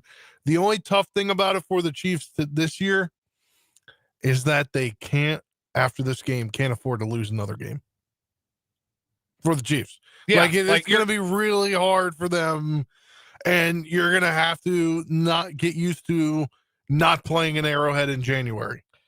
And that doesn't scare them, and it shouldn't. One, they've done that before. They've gone on the road and beat Buffalo and Baltimore in the same postseason on their way to a championship, so it shouldn't scare them. But yeah, they are. They're out of mulligan. Yeah, and Denver now in 2 weeks. I thought it was kind of a must-win game anyway if they want to win the division, but now it's especially a must-win because Denver pulled another one out of their clavens against Houston on Sunday. I'm so impressed they were able to give C.J. Stroud a concussion. Man, they just continue to impress me with the things that they do. Anyway, I'm not saying it was a dirty play. I'm kind of quoting The Simpsons. Yeah, that's a Simpsons reference. Ooh, Bart, I'm so impressed you were able to give Milhouse a concussion. Anyway. But yeah, it definitely amps up the importance that you lock in and that you finish and that you win win even close games, which they have not done yet this year in the second half of the season. Here's some other questions from week 9. Clock hit midnight on the Colts? I don't know. But, I mean, they're going to have a tough one coming up here at the end of November in Arrowhead. I think if your perspective was that the Colts were suddenly the AFC favorites, you have been disabused of that notion. But I think a lot of what happened yesterday was they turned the ball over a ton. And they are not a team that is built to survive a game where they got to chase it. Like with Daniel Jones and Jonathan Taylor running the ball, they want to get ahead and they want to pull ahead. They are not a team built to come from behind. You saw what that looked like. So I think that just kind of confirms what we thought would happen when the Colts got into a scenario like that. It sort of confirms in a sense that they're who we think they are. Their schedule's also loaded differently. Like they have the Seahawks. They have the Chiefs, the Texans twice, the Seahawks, the Jaguars twice, the 49ers, and then I said the Texans twice. So they've got their whole division essentially ahead of them. Yeah, and it's not a particularly awesome division, though Houston's defense is so good. It's too bad Stroud couldn't be healthy. Yeah. And they've lost. They've had just a miserable offensive line. Because I think that defense is good enough to win a lot of games. That's a defense that strike fear in your heart. But, I mean, I still think they can win 10 to 12 games. So, yeah, I would agree. Like, I'm not throwing the Colts out yet, but I think that it confirms to me that they are not, in fact, an AFC front runner. There's a good team. They're a good team that is beatable, that has the foibles that I expected they might. How about this from the NFC? How worried should the Lions and the Packers be about their losses yesterday? I don't know. The Lions got a free win coming up on Sunday when they go to right. Northwest Stadium with Marcus Mariota. Well, yeah. So they're going to get back in the way. They're going to, they're just going to blow them out. So, and Dan Campbell ain't going to take it easy. He's going to go for every single fourth down. Like, so revenge game. Sure. Yeah, after what the Commanders did to them at Ford Field in January. Let me ask the question a different way. Which team should be the most concerned about their loss on Sunday? For me, that's Green Bay. Number one, because I think the Panthers are demonstrably worse than the Vikings. They've also lost to the Panthers and the Browns this year. And they tied the Cowboys. Which is like a loss. They are, to me, and I don't know why this is, because I tend to think Jordan Love's pretty good, and they got a lot of real high-end talent on that roster, although they are going to dearly miss Tucker Kraft. I can't figure out why they're so schizophrenic, why they're so up and down from game to game, from drive to drive. They just lack that consistency. I think at their best, the best version of the Packers, that might be the best team in the NFC. They just don't get to that version of themselves often enough. Yeah, I mean, they beat the Cardinals by 4 points. Not a good team. They beat the Steelers by 10, and then they beat the Commanders by 9 on top of their 14-point win over the Lions. So, I always thought it was weird. Like probably like the end of September, I was like mid-October. I'm like, I don't know about this team. I just don't. They seem like they were a Super Bowl contender when they got Parsons, but it's like your offense got to put it together. Parsons can't save every game for you. Last question. How far can the Seahawks go? They looked stupendous last night against the Commanders. Sam Darnold was 13-13 for 4 touchdowns in the first half, and it looked easy. And I don't think the Commanders' defense is terrible. I just think that Seattle made it look really easy. And then defensively, they were living in the backfield, pressuring Daniels, stifling Krosky Merritt, the Commander run game. They ended up winning the game, 38-14, I think ended up being the final score. Yeah. It is well known around these parts that I'm a Seahawks fan. It is also well known around these parts that I'm a bit of a skeptic when it comes to Sam Darnold, who, even in that brilliant game he played last night, still managed to throw a dumb as hell interception in the third quarter. No need to throw Mikey Sanderson. To Sanderson. Yeah, who I love. I love Mike Sanderson. I loved him last year, Anyway, I don't know about this. You've loved and lost quite a bit with the Commanders this year, which is sad. I feel for you, buddy. I do. So I'm skeptical. Like, is it a Super Bowl ceiling with Darnold as your quarterback? Probably not. But here's the reason I think that the Seahawks are going to be a problem. It's not the offense. I think you can make the case that they have the best defensive line in football right now. Chenna Nwosu, Jaron Reed, Leonard Williams, Boye Mafe, who they're so deep they could trade Mafe. They have big time pass rush ability. The scheme that Mike McDonald has them in means there are blitzers coming from all over the place. It's year 2 in the McDonald scheme. That's when it really clicked for the Ravens a few years ago when they went to the AFC Championship game with McDonald as their defensive coordinator. I feel like their defense is good enough to put quarterbacks in hell for 60 minutes. And then Darnold doesn't have to be spectacular. If he can just not turn the ball over, no sure thing. If he can just not turn the ball over, I think Seattle has a chance to make a playoff run. And that is not something I would have imagined myself saying when this season began. And, I mean, they have, 1, 2, 3, 4 division games left? Yeah. And, I mean, you're playing the Cardinals this coming week, so that'll be an easy one. But, I mean, I see I don't know what to make of the Rams. Like, if they have Puka, great. If they don't, I don't know. But then Devontae Adams can look youthful all of a sudden and catch 3 touchdowns in the game. So, I think so. For the Seahawks, they're going to beat the Cardinals. It's going to be a tough one against the Rams. They're going to beat the Titans, probably beat the Vikings, beat the Falcons. If they can stop the run, they'll beat the Colts. And then they play the Rams, Panthers, and 49ers to wrap up the year. The Rams games are huge. The Rams games will probably, because I tend to think San Francisco is going to fall off. I just don't think they can keep doing this with all the injuries that they've suffered. I think those Rams games are going to decide the division. And I think that if you wanted to argue that the best division in football is the NFC West, I think I would agree with that. We'll take a break. Some final thoughts from the Chiefs' loss to the Bills next on 580 Sports Talk.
551 on 580 Sports Talk. So, can we talk about that intentional grounding penalty in the third quarter on Patrick Mahomes in the Chiefs' loss to the Bills? Because that was so bad. And honest to goodness, I don't know that swung the game, but you could argue that call made it very hard for the Chiefs to come back because they're down a score. It would have been 3rd and 6. If you missed the play, I'm sure if you watch the game, you know exactly what I'm talking about. In case you missed it, Mahomes is stepping up in the pocket. He's trying to throw the ball under some duress. The pass is clearly tipped. The guy who tips it at the line is the finger wag, the Mutombo finger wag in reaction to tipping the pass. And it lands, like wobbles to the ground, short of where there is any receiver. And then after 3 minutes of discussion with his crew, Carl Cheffers throws a flag for intentional ground. And after a long discussion with Andy Reid, in which they tell him, actually, yeah, that aspect of the play is not reviewable. Well, Andy Reid tried to challenge it. He threw his challenge flag, which then I thought for a second, I think if you throw your challenge flag and it's on a challengeable play, they can also flag you for that. But if that would have happened, I think Andy Reid would have gotten ejected. Yeah, I think he might have. I think Big Red might have completely lost it. It was as clear as as clear as day that the pass was tipped. Yeah, and it's a weird one. Like it lands short of a receiver, but it's out and towards the middle of the field. He's not throwing it away. Like usually you flag intentional grounding, a guy's just throwing it away. He's just turfing it. He's getting rid of it to live another down. That was not what happened there. Like that was no feel. That was no awareness. That was bad vision. That was horrible officiating. That was par for the course for Carl Cheffers. But anyway, 3rd and 6 would have been 3rd and 6 near midfield. Turns into 3rd and 16. Play takes forever to develop. Mahomes gets sacked on 3rd down. They got to punt it away. The Bills go down the field. They score to make it a 2-score game on the ensuing drive. Like that mattered a lot. And the refs screwed it up 6 ways from Sunday. And if we really did live in this world that 31 other NFL fan bases think we live in, where the Chiefs get all the calls, that would have been a nice one for the Chiefs to get, is all I'm saying. It would have been a nice one for the Chiefs to get, a non-intentional grounding on a pass. Oh, if that would have been reversed, the whole world would have been freaking out. Well, it would have been the right call. Even Gene Steratore didn't know what he was seeing. Like, Steratore always toes the company line, never gives an official a hard time. But even he was like, yeah, I'd never seen this before. Yeah. Well, and the fact that it's not reviewable, too, like, I think they should be able to review plays like that. I would agree, but on the same token, then you get a lot more replay review, and I don't know that we need more replay review. But that should have been common sense. That should have been seen on the field. It's amazing that it wasn't. And something that stands out to me, because, again, we talked about it. Chiefs did not play well. But they had the ball 40 yards from the end zone, a chance to win or tie in the final seconds. Like, maybe it turns out differently if that call is made right there. We got to take one final break. Final word is next.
A quick final word for this Monday edition of 580 Sports Talk. Spencer Dupuis, what you got? Yeah, if you watched like me on national TV last night, Sunday Night Football, after Jaden Daniels went down, had a moment of silence, pulled up my phone on Spotify and searched Taps and played the song.